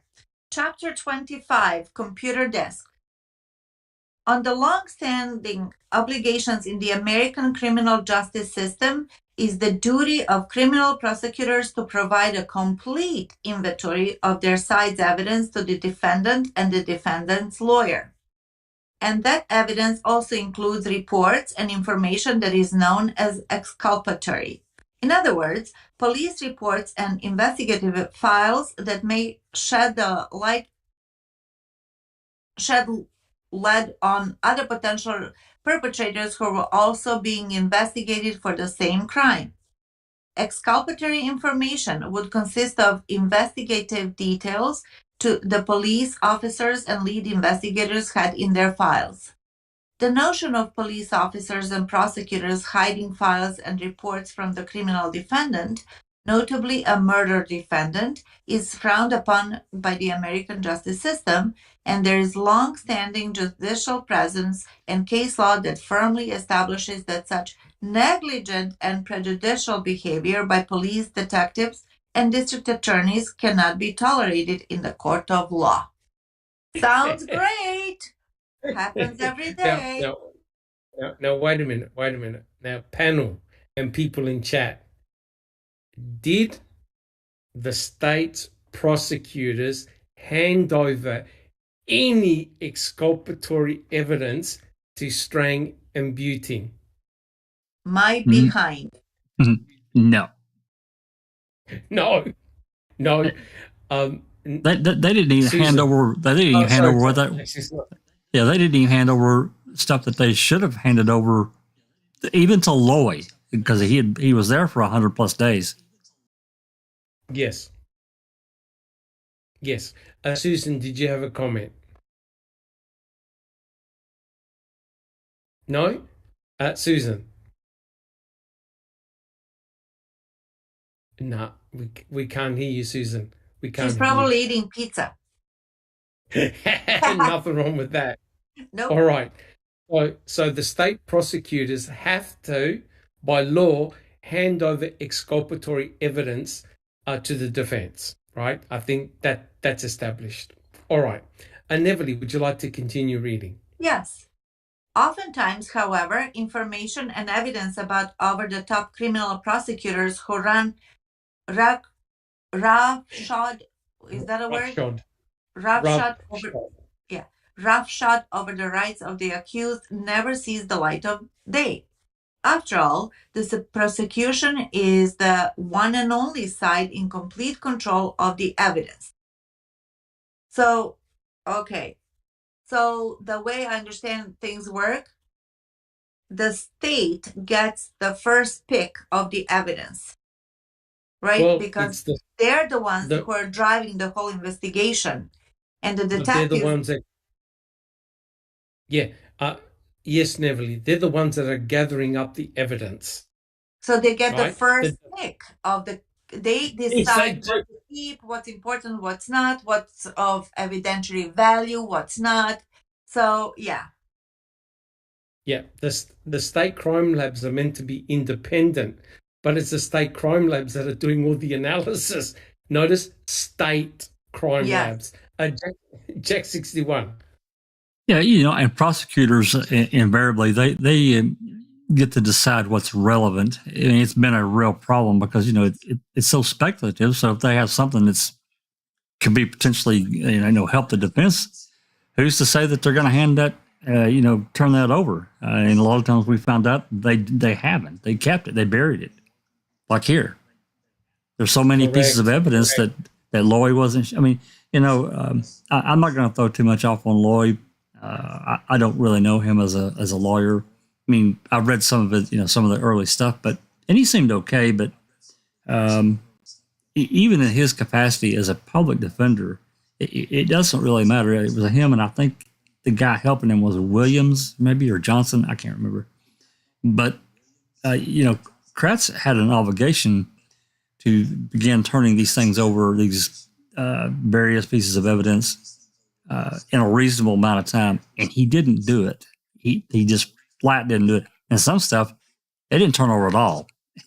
So yes, yeah, but what's amazing here, guys? In real time, we're reading these chapters out, right? And all of us can see that what was found on that computer was incredibly incriminating evidence. Oh, and it was very withheld. Damaging, Doc. Very damaging. It was withheld. And guilters who think, no, nothing was withheld, answer this question. If this material that we have been discussing and will discuss was found on Stephen's computer, or if Brendan Dassey had been downloading and viewing this material, tell me, would it have been used against them? Yes or no? Yes, absolutely. It would have been a parade. No question, guys. It would have been in the paper. No question. Every paper in the region. Kratz would have had multiple press conferences. It would have been over, been done. Correct. And when you look at the brutality and horrendous nature of what was searched on that computer, that would have been the end of Stephen. That would have been the end of Brendan, because they would have used it as a motive, a sexual deviant. They're both sexual deviants, and it was used as a powerful motive in order to commit unspeakable acts on Teresa Halbach. Jack 61. Yeah, just a brief comment for fairness across the board. And in that, as we all know, we've discussed, that you got 4 teenager or very young men in and around the Dassey computer. And so, hey, curiosity speaks for itself, not to the level of death porn and a lot of the other imagery that we know was there. But in contrast, Stephen's computer, all that was on there was a few raunchy pictures of Jody and Steve. That's it. But they're personal and private. Right? Yeah, they're personal and private. That's right. That's theirs. They're theirs and theirs alone. They didn't search for anything. And they gave each other consent in order to do it. That's right. Let's not forget. Yeah, let's not forget the missing woman took these types of photos, right? So we can't judge Stephen for something Teresa made money doing. That's right. That's 100% correct. And that's a really interesting point, because it all now starts to coalesce together, right? Teresa Halbach herself was involved in, what can I say, being sexually involved with a married man and boudoir taking photos. Pictures. Yep, and boudoir. That's right. Herself. And I think there were also emails, correct me if I'm wrong, that wanted to connect Teresa to the porn industry. Is that correct? To take pornographic shots, adult entertainment shots. Adult entertainment, yes. Yes. Adult entertainment, correct. And now all of a sudden they're finding all this pornographic material on the Bobby Dassey computer. Yes, I agree. You can't say Bobby was involved in all the searches. That's correct. But they were able to pattern match when he was home alone and access the internet to look at pornographic, hardcore, death porn material, right? So you can't say, oh, Bobby did everything. That's not true. But they were able to pattern match when he was home and he accessed the internet, including October the 31st. Dr. Silkman, there was a question maybe 30 minutes ago about Teresa's computer. Has Mr. Valley ever done a report on her computer, laptop? I believe her computer, Bobby Dassey's computer, and Stephen's computer were all analyzed. That's Do correct. we have the report? There is a final report for all three computers from Valley, from the Grand Street Police Department. Absolutely. Yes, in fact, there is a website, stephenavery.org, that looked at the forensic examination of Stephen's computer. It's like hundreds and hundreds of pages of printout of everything he searched, him and Jody or whoever used his computer. I don't believe there was anything nefarious at all. In fact, most of the search. Yes, Teresa, I haven't seen that report. Okay. I haven't seen Teresa. I know that they've published emails from Teresa's computer, MSN or wherever it was, but I don't know in terms of a forensic analysis. I haven't personally seen that report. Has anyone on the panel? Alice, I don't recall. Susan, Sunshine, Christine, anybody seen the report? I don't think we can have that one. I don't think they've given that out yet. Yeah, I've never seen it. The Stevens is available, and obviously what was on Bobby Dassey's computer, the PC that was in his bedroom, that's been analysed as well. Yep, very good question. Okay, Neverly, would you like to continue reading? Unless the defense gets lucky or has a mole on the prosecution team feeding them information, outright proof of prosecutors destroying files or hiding evidence that could change the outcome of a criminal defendant's case don't regularly arise in America's judiciary. This is really scary. In the spring of... It is. Yeah, it is, because if you're the agency gathering that forensic evidence or evidence, and you go, shit, this doesn't look good, I'm going to discard it, burn it, hide it, put it in a safe, right? You're now hiding potentially exculpatory evidence. If you're discovered doing that, the whole case can fall apart. That's what happened in the Nick Hillary trial. Yes. Right? The prosecuting attorneys hid potentially exculpatory evidence, and the judge threw the case out. Yeah, right? This is a Brady violation, right? Yep. So in other words, if you're the agency collecting that evidence, technically you should give the defense that evidence as well. But unfortunately, that doesn't always occur. Okay. Neverly. Okay. In the spring of 2018, Avery's dog post-conviction lawyer, Kathleen Zellner, made a discovery that rocked her world. It was a bombshell piece of evidence that she realized Avery's original criminal trial lawyers, Buting and Strang, did not know about.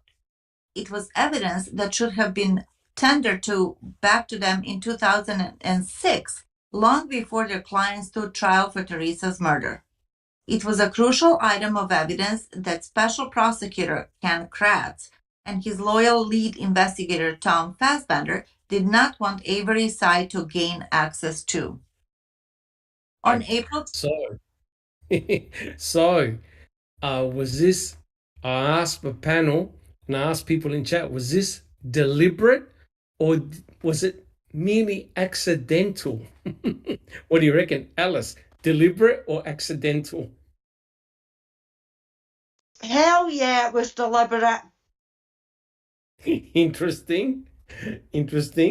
I don't recall. Deliberate or accidental? 100% deliberate. Interesting. Susan?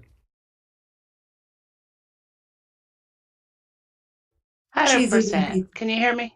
We can now. Yes, now. Okay. Yeah. 100%. Deliberate. Okay. Jack 61. Absolutely, 100% deliberate. Interesting. Neverly, 100% deliberate or accidental? 100% deliberate, Dr. Silkman. Hey, Sunshine Christina. Personal safekeeping sound familiar? It was deliberate. Yes. Yeah. That's pretty bad. All right. Neverly, would you like to continue? Sure. On April 21st, 2006, Fassbender and Mark Wiegert seized the personal computer and a dozen computer disks from Barbara Yanda's home. They wrote their reports in such a way to make it appear as if the computer belonged to Brandon Dassey and that their evidence gathering focused on the 16-year-old boy. Nothing could be further from the truth, though. The next day, the computer was delivered to Grand Chute Police Detective Mike Valley by Fassbender. Valley was considered the region's law enforcement expert on computer forensics in criminal investigations. By May 11, 2006, Valley returned the evidence back to Fassbender, who then decided to sit on the information. That way, the defense lawyers didn't have it in timely fashion. My goodness. 7 months later, some of the information that was extracted from the Dassey computer was shared with Strang and Buting. The most noteworthy details and evidence from the computer investigation, interestingly, was never to be shared with Avery's trial lawyers. All right. Now, thank you, Neverly, so far with the reading. Now, notice there the date on April 21, 2006. That's the report that we read out at the beginning to show you what they actually did, how they actually seized the so-called Dassey computer, right? And it goes to show that these guys were playing games, right? They would have had access to the Veely report, and what they saw on that report would have absolutely horrified them. Jack 61. Just to, for a summary for, anyone that's out there that's new, let's get I'll just go with the dates here because they're so burned in my brain. April 21st, 2006, they seized the computer. The following day, that computer gets handed over to Mike Billy. He's the computer forensic technician. He analyzes it, does his thing, creates a final report, a CD final report, which is basically a plug and play CD. You put it in, and it has everything all lined out. Doesn't take any special software or anything else. He also burns a copy of that hard drive of the Bobby's computer, or the hard drive, with a software called Encase. It's encrypted, and you have to have that program to open it. Anyway. Encase, yes. Encase. May 11th, 2006, Fassbender received that final report for the Dassey's computer. May 11th, 2006. So basically a couple weeks later, 2.5 weeks later. And they sat on it for 7 months. In December of 2006, Kratz does a massive discovery dump on the defense. He waits all that time. Yes. Trial's coming up in 6 weeks, something of that nature. And he makes this massive computer dump. And he also starts what's called the stipulation project with Buting and Strang. That's it. Yeah. Yes. So that's kind of a timeline of how this goes. But in December of 2006, when that Bailey CD should have been turned over to Buting and Strang, Fassbender pockets it. And there's a 2,400 page report. He pocketed that too. And so they don't see it. And Kratz says, oh, there's nothing relevant on that damn thing anyway. Come on, guys. So anyway, that gives a little summary. Correct. So you just want, thank you, Jack 61. You wonder how many other documents are in Fassbender's bedroom that he's hiding and holding on to. So if you want something to disappear, you give it a Fassbender. Truly, I've never heard of this in any other case. This is truly bizarre, right? Neverly, would you like to continue? Sure. Oh, sorry, Sunshine, did you have a comment? just wanted to say it's likely where Teresa's purse, the Auto Trader papers, all that other stuff is. The zipper voicemail. The zipper voicemail, exactly. Her The real re- keys to her car. The rest of the flower video. Right. And also the green RAV. And then in November 4th, 2005, radio transmissions from MTSO. It's in the same place. We'll never find it. Correct. Neverly, would you like to continue? Yes. On December 14, 2006, 218 days after the completion of the Valley Final investigative report, Trial Defense Counsel was first provided with the Fassbender report to Prosecutor Kratz. The Kratz letter does not refer to any enclosed CD titled Dassey's Computer Final Report Investigative Copy. The report furnished to Avery's lawyer was misleading in so many ways, Zellner contends. The Fassbender report refers to the examination of Brandon Dassey's computer. There is absolutely no proof that the computer belonged to Brandon Dassey, and there is proof that it was primarily used by his brother Bobby. The Fassbender report minimizes the number of violent pornographic images, the severity of the violent pornographic images, and incriminating word searches that demonstrate an obsession with inflicting pain on young females, dead female bodies, and mutilating female bodies. The Fassbender report also ignores the timeline of the images being viewed, which exclude other family members and incriminates Bobby. Yes, and let's not forget, what was Brendan Dassey actually convicted of? One of the things he was found guilty of. Assault. Yeah, but also, what about of a corpse? What was he? Mutilation. Mutilation of a corpse, right? And these guys here, when they did the computer analysis, they were finding bodies that were mutilated, that had suffered mutilation, right? The problem was, it wasn't Stephen downloading this stuff. It wasn't Brendan downloading this stuff. It was downloaded in part, by their star witness, likely Bobby Dassey. Do you think, guys, this would have presented a problem for the state? Yes or no? Yep. It would have been a huge problem, right? They charged. Yeah, and the women, I just wanted to say, and these women all bear a striking resemblance to Teresa Halbach. And yes, and what did Kathleen Zellner say? That some of the pictures, what did they resemble?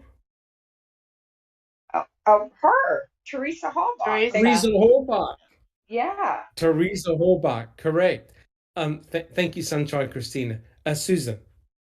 It was also an awesome thing for them to hold over Bobby's head to get him to be the star witness.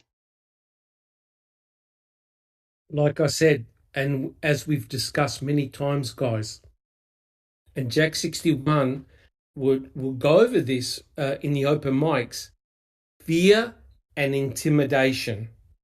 They used it all the time on certain people to bend them their way. Jack 61, would you agree with that? They did, and not only the investigators, but it happened in trial too. If you believe that, whatever, I can't remember the subject, but if you believe that they planted evidence in you, your cops had to have killed Teresa Halbach. That's the way it is. Trying to lead them, that was total manipulation. But the cops did it too, many times. Correct. And remember, during Stephen's trial, were Strang and Buting able to mention any Denny suspects apart from Brendan? No. No, they were not permitted to point a finger at any other potential suspect. Nope. Only Brendan Dassey, right? They would have been able to had they had motive for a Correct. Denny. Correct. Yeah. Correct. And the even didn't the judge say there was no motive for Bobby Yes. Dassey? Well, the And lo motive and was sitting in Fassbender's drawer. Yeah. correct. Correct. The motive was Yeah. sitting right there. Right. And what's so remarkable, guys, is that during one of our previous readings, we actually put up the newspaper clip with what Fassbender said he was expecting to find on Stephen's computer, the motive, the sexual deprivation motive of killing Teresa Halbach because it was a sexually motivated crime. Right, Jack 61? That's right. And, talking about the Denny suspects, and we've talked about this before, about a month after the Bailey report was released to Fassbender, it was in June of 2006. That's when Kratz ran down to the courthouse to file about the third party stuff, the Denny stuff. There was not a hearing at all until January of 2007 about Denny suspects. So Correct. you had over half a year gone. They couldn't do anything. Correct. That Susan. article, Doc, that you were just talking about, where they said they expected to find sexual deviance on Stephen's computer, and everything found on Brendan's. That just blows my. I can't figure it out in my head how they specifically named everything. Yes. Said they expected to find it on Stephen's computer. I believe it was in the search warrant for the computer. Yes. But then months later, they find that on the Dassey computer. That just always has just, I don't know. There's something there. Correct. And it's rather remarkable, guys, when you think about it, because we get foreshadowed what he was expecting to find. Correct? He foreshadowed it. And not only did he foreshadow and broadcast, it was written down in a newspaper article. So Yes. he was saying, the motive for Stephen is that he's a sexual deviant. And on his computer, there would be A, B, C, D. And it was even written down. So he broadcasted and anticipated what they expected to find on Stephen's computer. To their absolute horror, it wasn't on Stephen's, it was on the computer of their star witness. Now, if you find that shit on the computer of the star witness, you want to deep six it, correct, Jack 61? Absolutely. And, I think their sister Susan, we call that another ma'am miracle. That's what I refer to it as. It's a ma'am or a Manitowoc miracle. Or a man shit show. Bullshit. I don't know what the hell it is. It's just, it's very.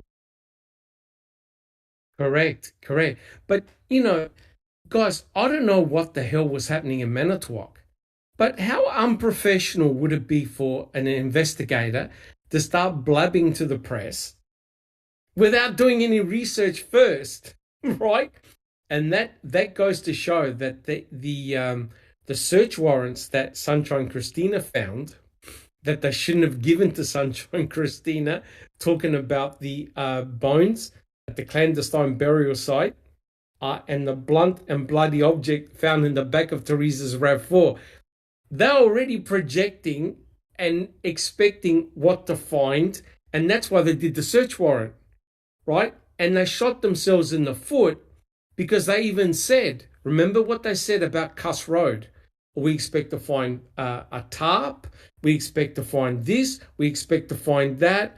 The dogs is indicated that there was a body there. They even spelt it out. Correct, Sunshine Christina? They spelt it out exactly the significance of all the findings, and then they never served it.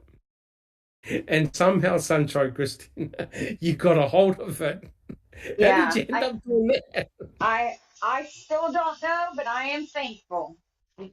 Good job, Oh, Sunshine. to me, that's a case breaker. we People have been talking about that stuff for years without any direct proof. And there it is, right there. And that's their official documents. They are official documents. They're not what documents made up by truthers or whatever. They are the official documents that were never served. And lo and behold, we now have access to them thanks to you, Sunshine Christina. Susan. And what did Kathleen's expert say killed Teresa at the back of her SUV? A blunt object. A blunt object. Correct. Yep. But how horrific is it that we get mentions a blunt, bloody object in the back of Teresa's own RAV4?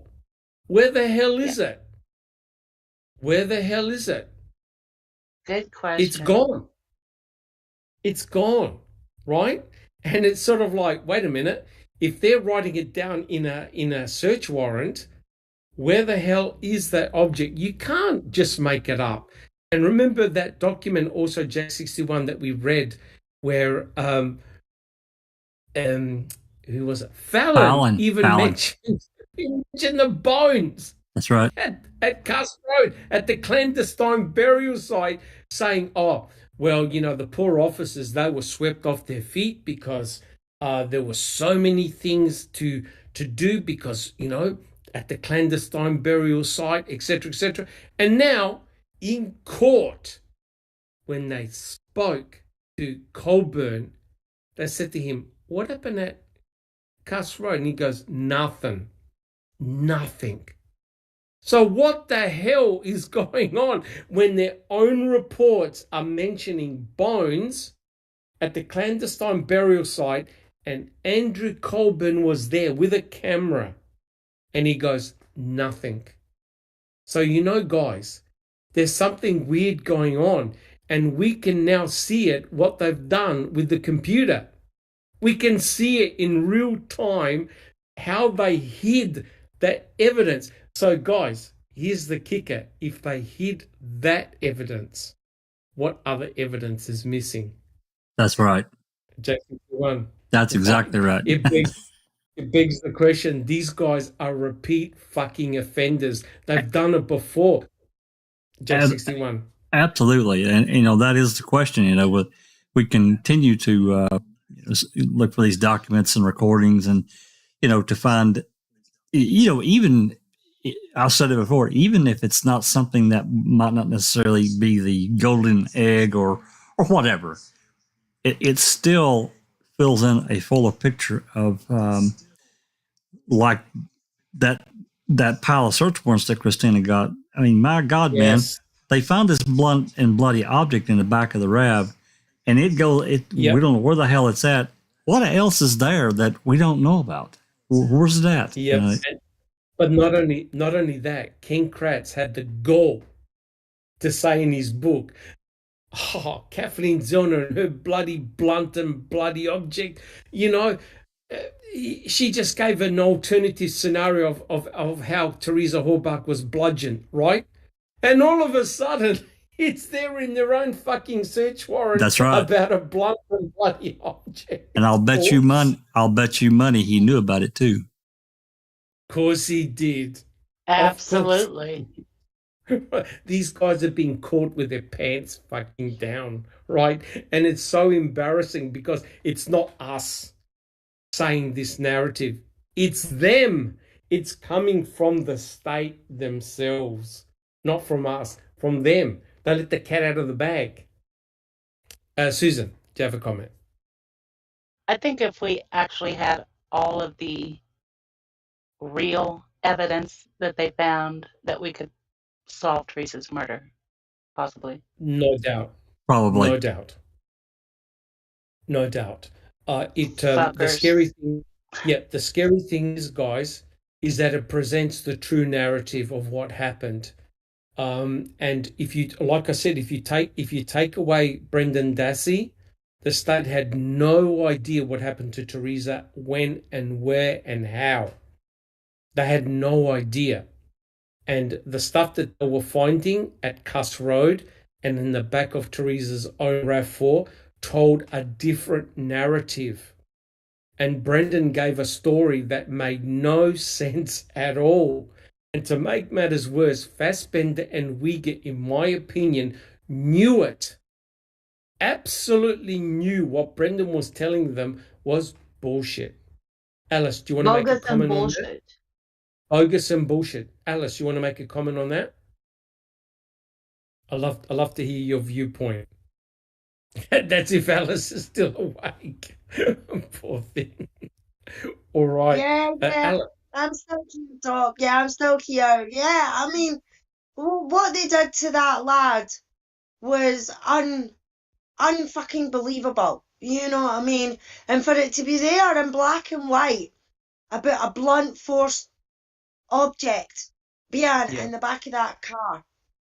And then, as we say, going and doing that to Brendan, what happened to her head, Brendan? He says, oh, we cut her hair. You know, what else happened to her head?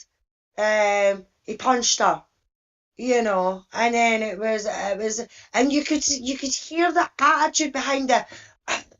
Well, I'm just going to tell you, Brendan, what happened to her head, you know. Yes. And the way the Wayne reacts to that is he's known in the tone of his voice. Oh, I said something wrong. What have I said wrong? You know. And then when he says, he shot her in the head, and he says, oh, well, why did you not say that, Brendan? Oh, you poor wee boy, shucks, you know. And the Wayne says, I couldn't think of it. I couldn't think of it. You know? Because it didn't fucking happen. How about that? Yeah. Exactly, Neverly. Exactly. But they made that Wayne think that every word that he was saying, every word that was coming out of his, it was wrong. He didn't know what he was talking about. They were human lie detectors because they knew that he was telling lies. They've been doing this a long time. Yeah, Correct. yeah. Correct. And they knew what happened because they know what happened. You know that we know what happened, Brendan. You know, it's absolutely disgusting how they treated that laddie. Correct. And correct. I mean, I don't know about Barb, but for what we've spoke about and the way she's been in chat and things like that, I still believe that she was pressured a lot. She was under a lot of strain. But I still think that if she was allowed in that room with Brendan, she would have stuck up for him when they were being not so nice, you know, calling him a liar 24/7 and everything like that. I do believe that she would have stuck up for him. I mean, because you've got to remember that when she finally got into that room and she sat down beside Brendan and she spoke to him, and that was when the Wayne said, they got into my head. He immediately started recanting. Immediately. Exactly, Jack. You know what I mean? What if they got into my head? And she says, what do you mean they got into your head? And then the next minute, the door's getting flung open. So they were watching and listening. And because they thought that Brendan was going to recant, that's when they jumped in. But I will give Barbara due, even though she had her head down. I mean, if that had been me, I would have looked them right in the eye and been like, you fuckers, what the fuck have you done? You know what I mean? But she's got to look there. She's under pressure, being stopped, being raided, again, anything like that if she tries to push them too far. But I will give her due. She did confront them and say to them, what did you say to my son? What did you do to my son? You know? That's why she asked them, were you pressuring him? Yep. Yeah. Correct. Look, you can say whatever you like about Barb, but she's another compromised person, right? And they knew it, and Yep, and they psychologically terrorized her, manipulated her, and you're going to see all of that with Jack 61's open mic with the way they questioned Jody. Oh Right? my Yeah. God. Oh my Oh, God. yeah.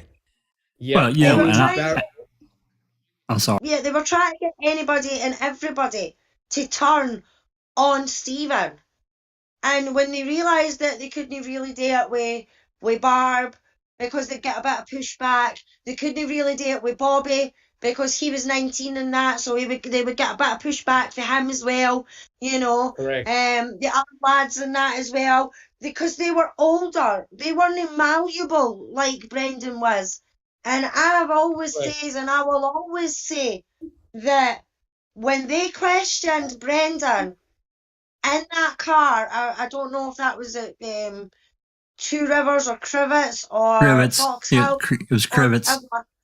The Crivets. But yeah, to me, that was their test to see how they could get Brendan, to see if Brendan was the one that they Yes. could manipulate. Because when they were speaking to him, they says to him, "Yeah, you've got 5 brothers, haven't you, Brendan?" And Brendan went, "Yeah, I've got 5 brothers." And then they started asking more questions, and then it was, "No, I've got 4 brothers." You know, before Brendan clicked on to what they actually said, they managed to get a couple more questions in before Brendan managed to click on what was said.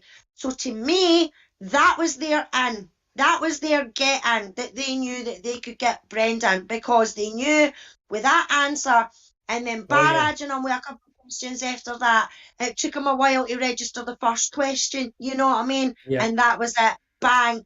They knew that they could get Brendan and they went in hard to get Brendan from that point. And that's my opinion. I don't know about everybody else on the panel or in chat, but that is my opinion on that situation with Brendan. That was when they knew that they could get Brendan and they could say anything they wanted and coerce him into saying what they wanted. They were Correct. definitely looking for Correct. the weakest link. And Yes. Barbara, she was by herself with those 4 boys. She was fending for herself and for those kids, I believe. And whether she did a good job or not, that's, whatever. All I'm saying, she saw what was happening, that they were going after her and her children because they already got Stephen. They were going after Jody. So she knew that they were coming after one of her boys.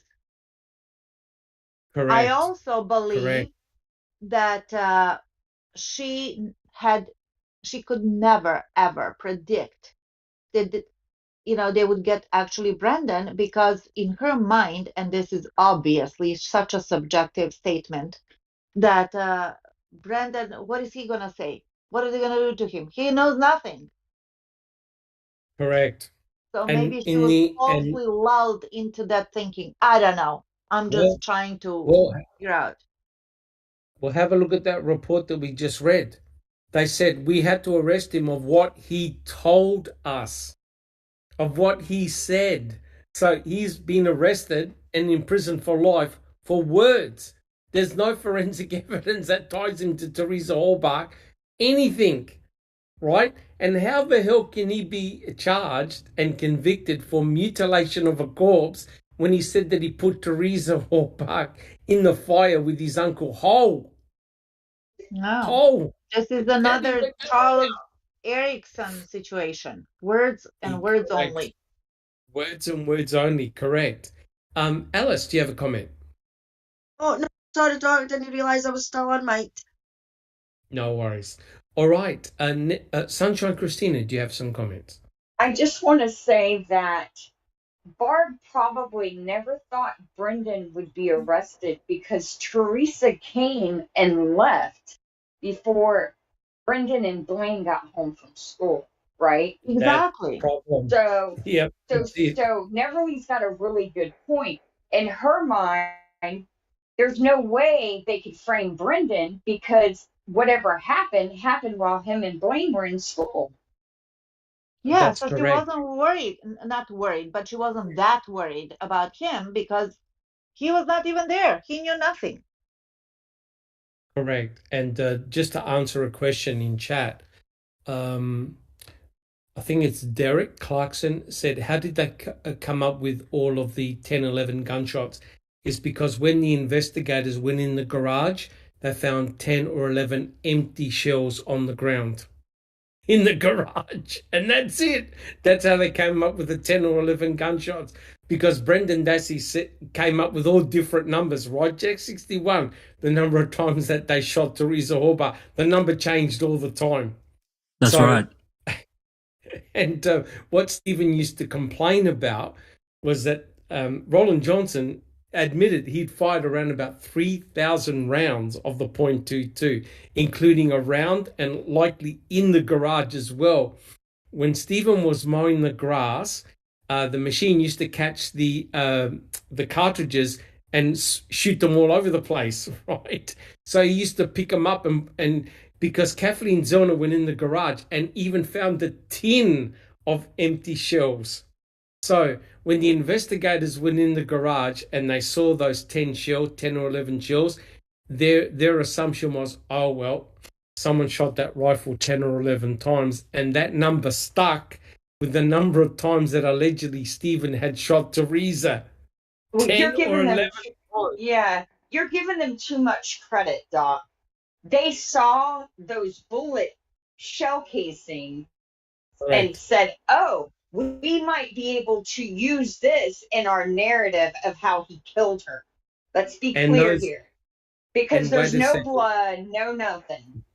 Correct. And those dickheads failed to find item FK and item FL. Despite their extensive searching and luminol testing and the use of lights, they never saw the bullet in the cement crack or the bullet underneath the green compressor until we get mentioned who shot her in the head. How do you work that one out? This is unbelievable. How convenient. How convenient, correct. Jack 61. It never fails. It seemed like every week I always come back to either on here or on the open mic, and I've been into an argument with a guilter or someone on Reddit. Oh, they really? had yeah, imagine that. Yeah. There was some discussion about Brendan. I don't remember who I'd made the comment to, about if Brendan wasn't part of the case, Avery's case is completely different. Well, they come back and said, well, Brendan didn't really reveal anything that mattered. Well, the hell he didn't. No. I mean, he didn't. He got fed it, and his coerced confessions led. He got fed. He got fed it. But the ultimate thing is that, from these statements, enabled them to file for another search warrant affidavit on March 1st after he made those statements. Prior to that, they didn't have any excuse to go back into the Avery property again. They would have had they'd been in there for, numerous times. How many trips do you get to make inside somebody's house before you, air quotes, find something? Remember what? Yeah, sorry. Remember when Brendan said we stuck the gun and the knife in the car? Yeah. And then they went back and they checked underneath the seats to look for a knife. And you think, wait a minute, they had the RAV4 for all this time. Are you trying to tell me they never looked underneath the seats for forensic evidence? It goes to show that these guys had no idea what the hell they were doing. They got no idea. Absolutely insane. But, the derivative from Brendan's involvement, what they needed was to allow them back in so the bullet could be found. And I'm sorry, the dust-free bullet. And then that led to also finding Stephen's, where he rubbed his groin on the hood latch somehow, climbed up on there. And I don't know. It's weird. Correct. But what about how disingenuous Mr. Kratz was when he said, well, the item FL couldn't have been planted by our officers because I would have left footprints in the snow. Oh, my God. That's so disingenuous. It's so hypocritical. You just can't make this up, right? And that's why I hope Kathleen Zellner gets her day in court just to reveal and get Kratz on the stand, just to rip him a new one, because it's all bullshit. right? But now, guys, that explains why Brenda Schuller wrote that nasty letter to John Ferak, right? Because John Ferak was exposing all this stuff in his column writing, and now, of course, we have his book. Well, right? Also that got her foot in the door on the good graces, because that was back in 2016, Doc. So correct.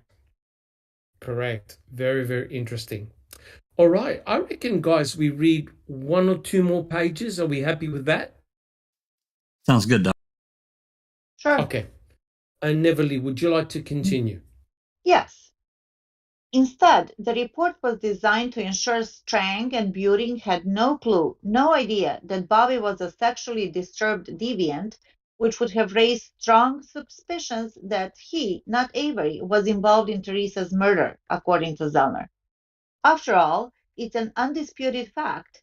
Some of Teresa's charred bones were found inside Bobby Dassey's burn barrels. Oh, boy. The Fassbender report refers to a few messages of Brendan's about whether he thought Mr. Avery was guilty of the Halbach murder, while ignoring Bobby's prolific, graphic, and sexually aggressive messages to underage girls. The Fassbender report conspicuously omits the date of May 10, 2006, which is when Detective Bailey completed the really final investigative report and downloaded it onto a CD. Keep in mind the prosecution side, Fassbender and Kratz, had the Bobby Dassey computer files in May 2006. The two men sat on the evidence in June, July, August, September, October, and November. All of those months passed and nothing was shared with the trial lawyers representing Avery. Then in December, Kratz wrote up his letter and turned over some information to Buting and Strang, but it was not everything, and it left out the most revelatory information. On December 15, 2006, Prosecutor Kratz sent Attorney Strang an itemized inventory of our Stephen Avery's file. In the inventory, Prosecutor Kratz references 7 DVDs, contents of Brendan Dassey's computer. Interesting. Again, yes, Brendan Dassey's computer. Again, this statement is completely misleading to the defense because 7 DVDs were disclosed that could not be opened without the encase program, but the CD, which required no specialized software, was not disclosed, Zellner uncovered in 2018. Back on December 19, 2006, Strang enlisted his paralegal to send the 7 DVDs to his partner on this case, Buting. But no CD is referenced in her letter because trial defense counsel had not been provided with this CD. Because Special Agent Fassbender kept the CD in his possession, trial defense counsel only received the 7 DVDs, Zellner said. Meanwhile, the clock was ticking towards the looming murder trial, the trial Kratz liked to call the biggest murder trial in the history of Wisconsin. There was not time for trial defense counsel to retain a forensic computer expert and perform the forensic analysis of the 7 DVDs, which took Detective Valley 16 days by January 10, 2007, due date for the trial defense counsel to file their state versus Denny motion. Here we go. Yes. Additionally, because they were not provided a CD with the Valley final investigative report, which contained his criteria, word searches, registry, recovered pornography, internet history, Windows registry, and all MSN messages, they could not effectively use this information to impeach Bobby or establish a motive to murder Miss Halbach pursuant to Denny. So, when you think about it, it was a very clever strategy by Kratz. Guys, do you agree? Absolutely. They basically crippled the defense, right? And That's the right. defense did not have the appropriate time to use the information on that CD, right? Susan, do you have a comment? Instead of clever, I would call it dastardly act Oh yeah. by Kratz. Oh yeah. Oh yeah. Yep. They knew exactly what they were doing. And Fassbender was on it. You have to admit, he was part of the act. Definitely. Absolutely. Yep. Absolutely. And I think he was kind of working for Peg, like on her Yeah. orders. Yeah. This was big. This was definitely big. All You know, right. guys, Sorry, Neverly. that's okay. This case, excuse me. This case totally reminds me of the Titanic hitting that iceberg. Excuse me. And that's what the top of the tip of the iceberg was shown in Making a Murderer. Everything that was Correct. below the surface is the state doing. That's how I see this case. And now we're chipping away data on our own, and we're totally lay people. We have nothing to do with lawyers and being police officer, nothing of that sort. We're totally lay common people that got interested in all of this due to the injustice and have questions of what happened in this particular case, which led us to all kinds of information that we're gathering little by little. And And, I always refer to this case as a million piece puzzle, and we got like yes. 5 pieces. So Yeah, connecting the dots, and also missing pieces. yes, we had got 5 out of a million. So we are missing 99%. But little by little, the more we discover, and also all this information, it takes time to settle in your brain to process it because we don't think in a deviant way. Correct. But what's even worse, in my opinion, thank you, Neville, is that all the answers are actually in the official documents, right, Jack 61? That's right. The narrative, the alternative narrative that the state don't want to talk about is all in the official documents themselves, right? It's all there in black and white. Kind of like Kratz's book. Oh, Kratz has got full of embedded confessions from start to finish. It's got plenty of embedded confessions. Correct. Jack 61, did you have a comment? Well, yeah. I mean, looking at the computer stuff, I mean, we've harped on it a lot and we've talked about it a lot, but I don't think we can talk about it enough, really, in comparison to how going into that Denny hearing in January. I mean, this is months and months later. Even then, him presenting this damn stipulation project because Kratz did not want them to have that CD, that Billy final report. He did not want them to have that. So yeah, it completely crippled them.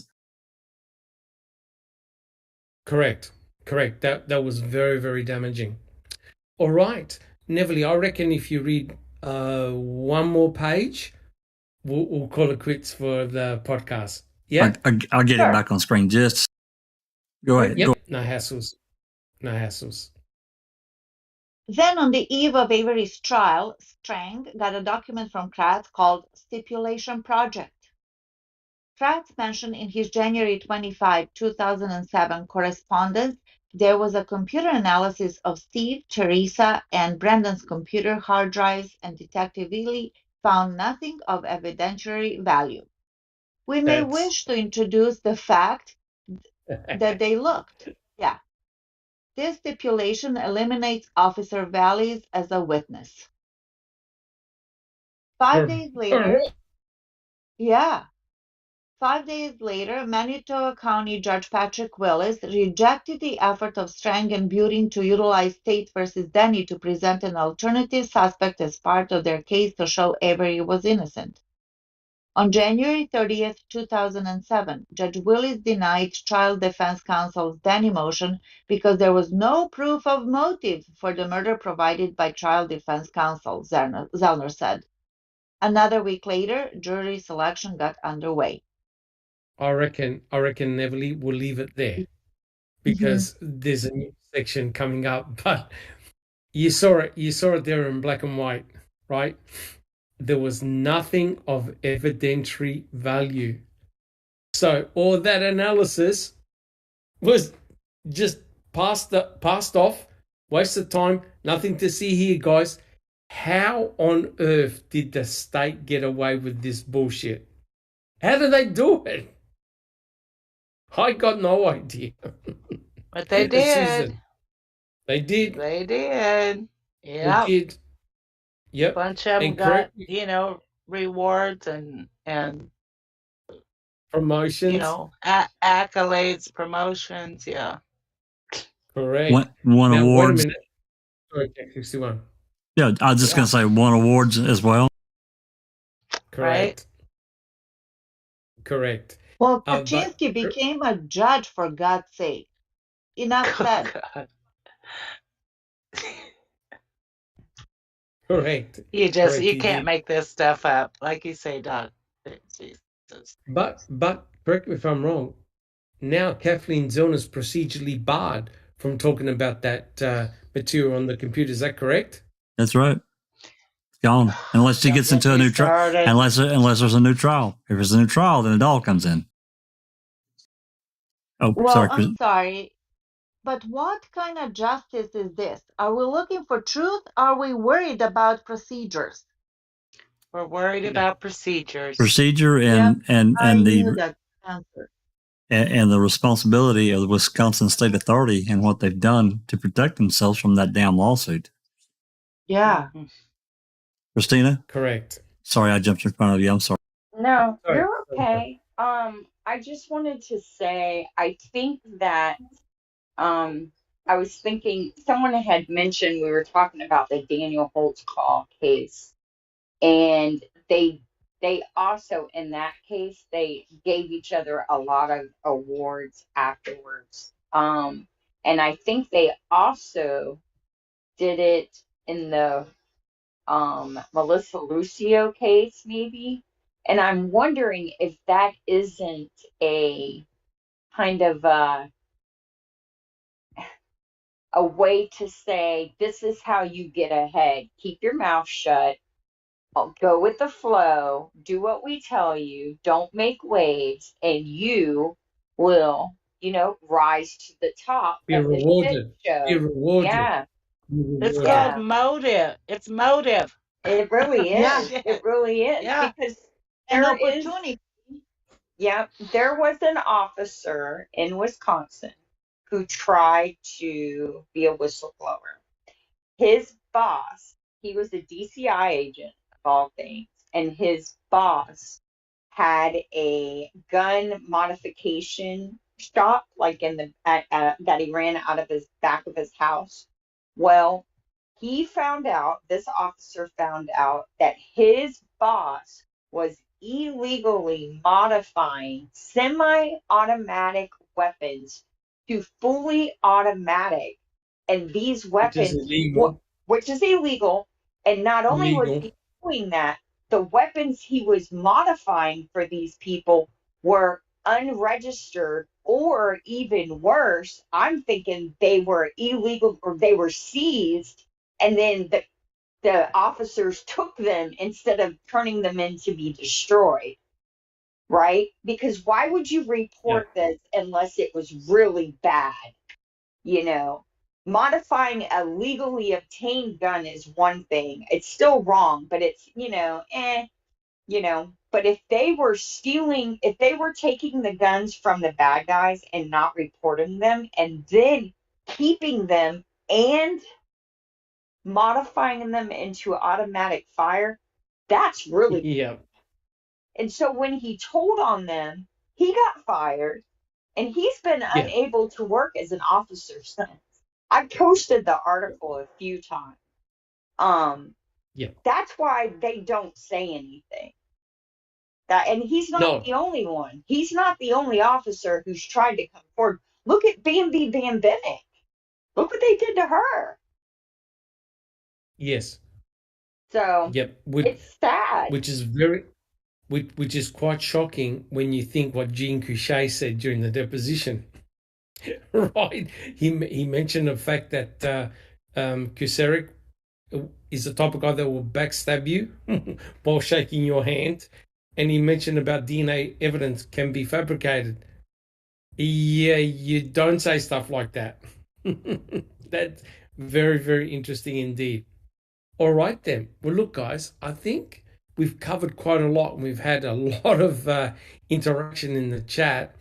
Sorry, Doc, just quickly. I mean, does the I don't know what to make of this Kampfner coming back on for the state. I know she's done motions and that before for them, but I don't understand why she's getting pulled back in now. But does the state not realise that the more and more they keep this going on, the more and more they are going to get screwed when Stephen and Brendan actually get out? Because not only are they going to lose on the fact that they've not just convicted Stephen Avery once, but twice, and then they've stole the life of his 15-year-old nephew as well, stole part of his life. So I hope that they take them for every fucking penny and the state goes bankrupt and they need to start from the beginning. I really, really do. But you would think that these so-called people that are supposed to have common sense would think we keep this going, we're going to get robbed. Because when they get out, they are going to take us for a ride. Correct, Alex. But look what's happening. Sorry, Dr. Silkman. They're doing everything in their power to prevent that and to keep them in, to protect the verdict. That's exactly what they're doing. Protecting the verdict for exactly the same reasons what you just listed. Yep, you've answered your own question, Alice. They cannot afford for either of them to be released, right? No and that way. explains why Brad Schimmel was basically almost like camping outside the courtroom, waiting for the decisions by the Seventh Circuit Court judges to think, oh shit, now what am I going to do? And that poor kid was due to go home, and they blocked that, right? Because Schimmel knew that if either of them get released, they're going to start talking to the media. And you got people like John Ferak and others that are going to write another book saying, this is what happened in Wisconsin, guys. Don't think it's not going to happen again. They want to shut it all down. They want to shut it all down. And to quote Ken Kratz for saying that this is the biggest case in Wisconsin, damn right. Let's think positively and project positively that Stephen and Brendan are going to get out. Yes, imagine the volume and the amplification. Kratz, what you said, that this is the biggest case, this is going to resonate throughout the world. It really will, because they're going to uncover all kinds of stuff. But in the meantime, what they're doing, they're destroying the evidence, they're cock-blocking everything. They're all in cahoots on this one because they're all in there together on this case, because Angie and Willis and Fox and Hamilton and all the Kaczynski and Kratz and Fallon and Gahn, all of them. We have to go back to, we have to walk, Doc, we have to walk further back to 1985, because Sork and Vogel. Yes. We have to, because that's where it started. And Penny and Peterson, yes, and all of them. They're all so deep. Maybe they're waiting for all of them to die themselves, or Stephen. We know that, as Kathleen Zellner said, they just want Stephen, this case, to go away and for Stephen to die quietly. Quietly. And then you've got other cases, Ricky Hochschlatter, and Lord knows what other cases in which the same players are involved, and you can expose the whole gamut of corruption. And don't say that that stuff doesn't happen. Jack 61, we know what happened with those two lab technicians that were handling the drug cases. How to fix the drug scandal. That's right. Yeah. Massive. What about Carmen Boothwell? Yeah. That's correct. That's correct. So the far-reaching consequences of what's happening now, they know what the consequences are, and that's why they're trying to put a lid on everything. They don't want Kathleen Zellner to even open her mouth, right? And now they're going to go after Tom Sawinski, right? Because as we're reading from this book, there's your motive right there. It's a sexually motivated crime. This information wasn't found on Stephen's computer. It was found on the Star Witness's computer. That can't be good, right? And the only alibi that Bobby's got was that Scott Daddy saw him on Highway 147. They alibied each other. And when you think about it, the timing wise, if Stephen is correct, then as we've discussed before, Teresa, Scott, and Bobby are all on Highway 147 at the same time. That can't be good, right? They can't be good. So again, we're piecing this piece by piece, bit by bit. It doesn't look good. All right, Sunshine Christina, did you have a comment? I just wanted to say that there's not a lot about that attorney general, that AAG online. But when I did some digging on her, I found that her salary in 2017 was $20,000 higher than other AAGs in her office. So that tells me she's good at what she does, especially to be a woman and be making that. She was making 80 grand a year then.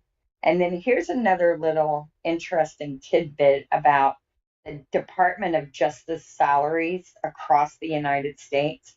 The Department of Justice Wisconsin attorney generals are the third highest paid assistant attorney generals in the United States. They make over 90 grand a year now. This is 2022. That speaks volumes, Christina. Doesn't it? In a state where they don't even require you to take a bar exam, they are paying you almost 100 grand a year to keep people wrongfully convicted. Because that's what it is. Shut your mouth, do your job, we reward you well. Oh boy, this is Diploma privilege. Yeah. This is not going to end well. And yet, Michael Griesbach wrote the book exposing all the shenanigans that happened to Stephen in 1985. How do you work that one out? Yeah, well, that was his job. You think he wrote that book because he wanted to, or you think he wrote that book because he was told to? Keep them in 85. They won't worry about 2005. Because the 2005 case is just as shady as the 1985 case. If they'd have started really looking at it, then there would have been a lot more to uncover. Because you got to remember, they destroyed the bones in 2012, 2011. When was that? 2011. Yeah, in 2011. So for 6 years, they kind of just let it go, thinking everything was good. Then Jinxie found where the Innocence Project got that $2 million grant, which allowed for specifically for forensic testing of evidence that could help free innocent inmates. And the next day, there's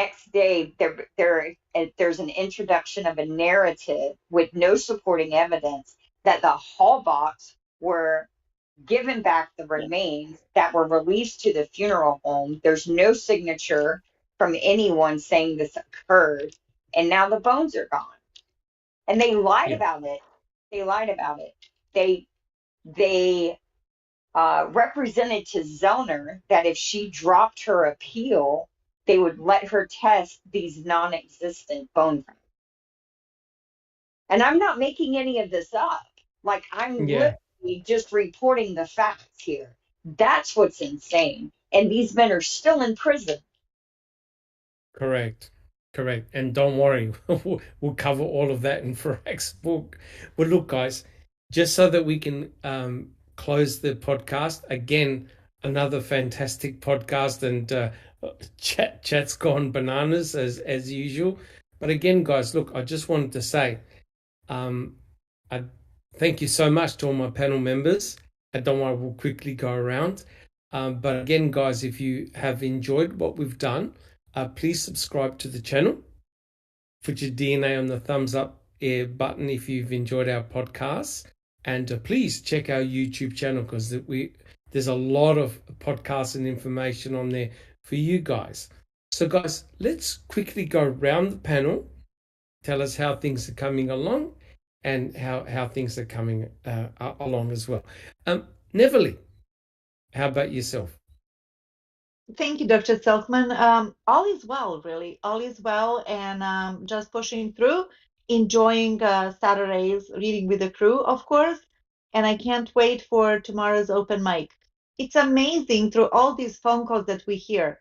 Has Stephen ever slip up and say something that we have already not known, or that deviated from his original story? Never. The more we talk, listen to it, yes. He's never deviated. There wasn't a single slip up. And imagine all the pressure that he was under, that he could have, gotten pissed off and say something, and just like, because he lost his temper and his composure. Never. Unreal. Yeah. So yeah, Unreal. I'm looking forward to it. Thank you so much, Neverly. Much appreciated, and thank you for your reading. Alice, my pleasure. What about? Thank you. What about yourself, Alice? Here, Doc. All good. Just like to thank everyone in chat for coming and joining us. As we've said before, we wouldn't be Foul Play without you lot as well. Coming every week, joining in tonight and open mics and things like that. So I'd just like to tell you that we appreciate each and every one of you. And thanks to my lovely panel. And looking forward to open mic tomorrow. So thanks, Doc. Awesome. And thank you for reading as well, Alice. Much appreciated. I don't recall. How about yourself? Yes, I'm really enjoying all these readings from the Ferak book and making all the new connections. I'd read it before, but it just sheds a whole new light on it with all the things that have been learned since then. So thank you. Not at all. Thank you very much. I don't recall. Susan, how about yourself? I'm doing great, Doc. And I just want to kind of give everybody listening kind of something to have a look at. If you go to Discord and you go to Jack's room, there's a very interesting photo that I've never seen before. It appears that they are processing a burn barrel at Zippers or somewhere other than the Avery property. So go have a look at that and write a comment what you think about it. Thank you, Doc. Very interesting. Thank you, Susan, and thank you for your reading as well. Excellent as usual. Thank you. Thank you. Jack 61. Thank you. Jack 61. Yeah, that photo was posted by Kent 3334. He was asking me if I had ever seen it. The top photo I've seen before. I can't tell you where. It's been too long. It's been a while. I don't know where it originated. I don't have any idea.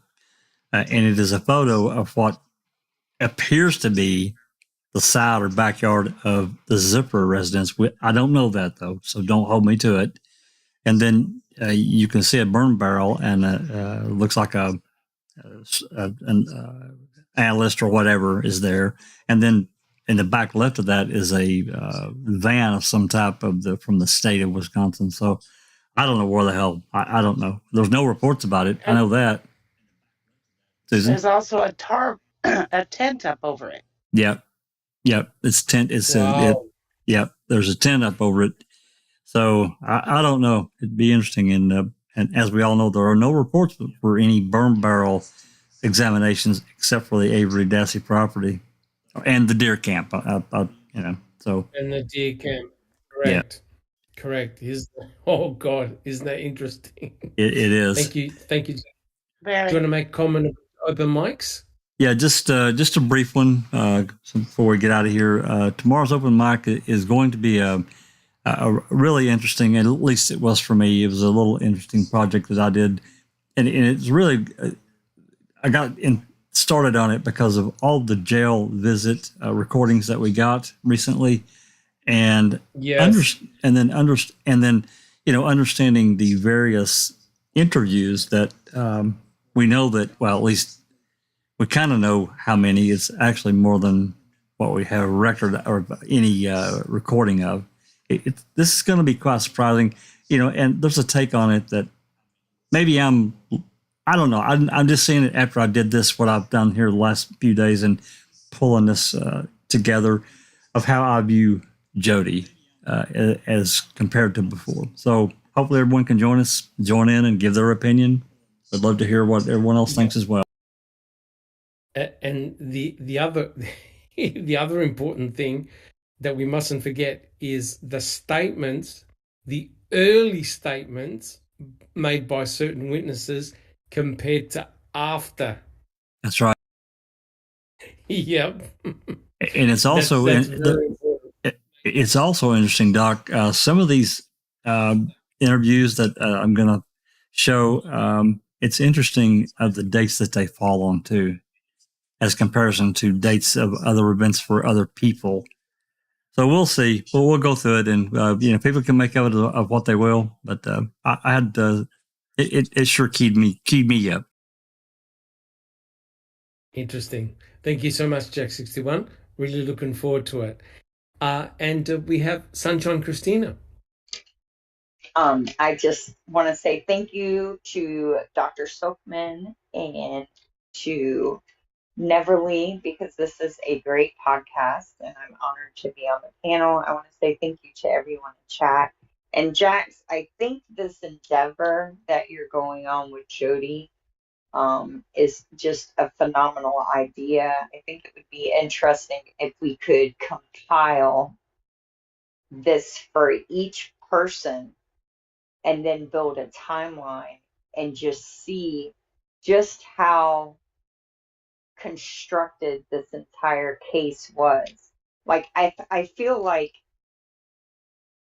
the only way we have to show everyone is just by laying it all out there in a pattern and in a way where they're able to comprehend it. Because what they did is they just piecemealed what they needed together to sell their lie.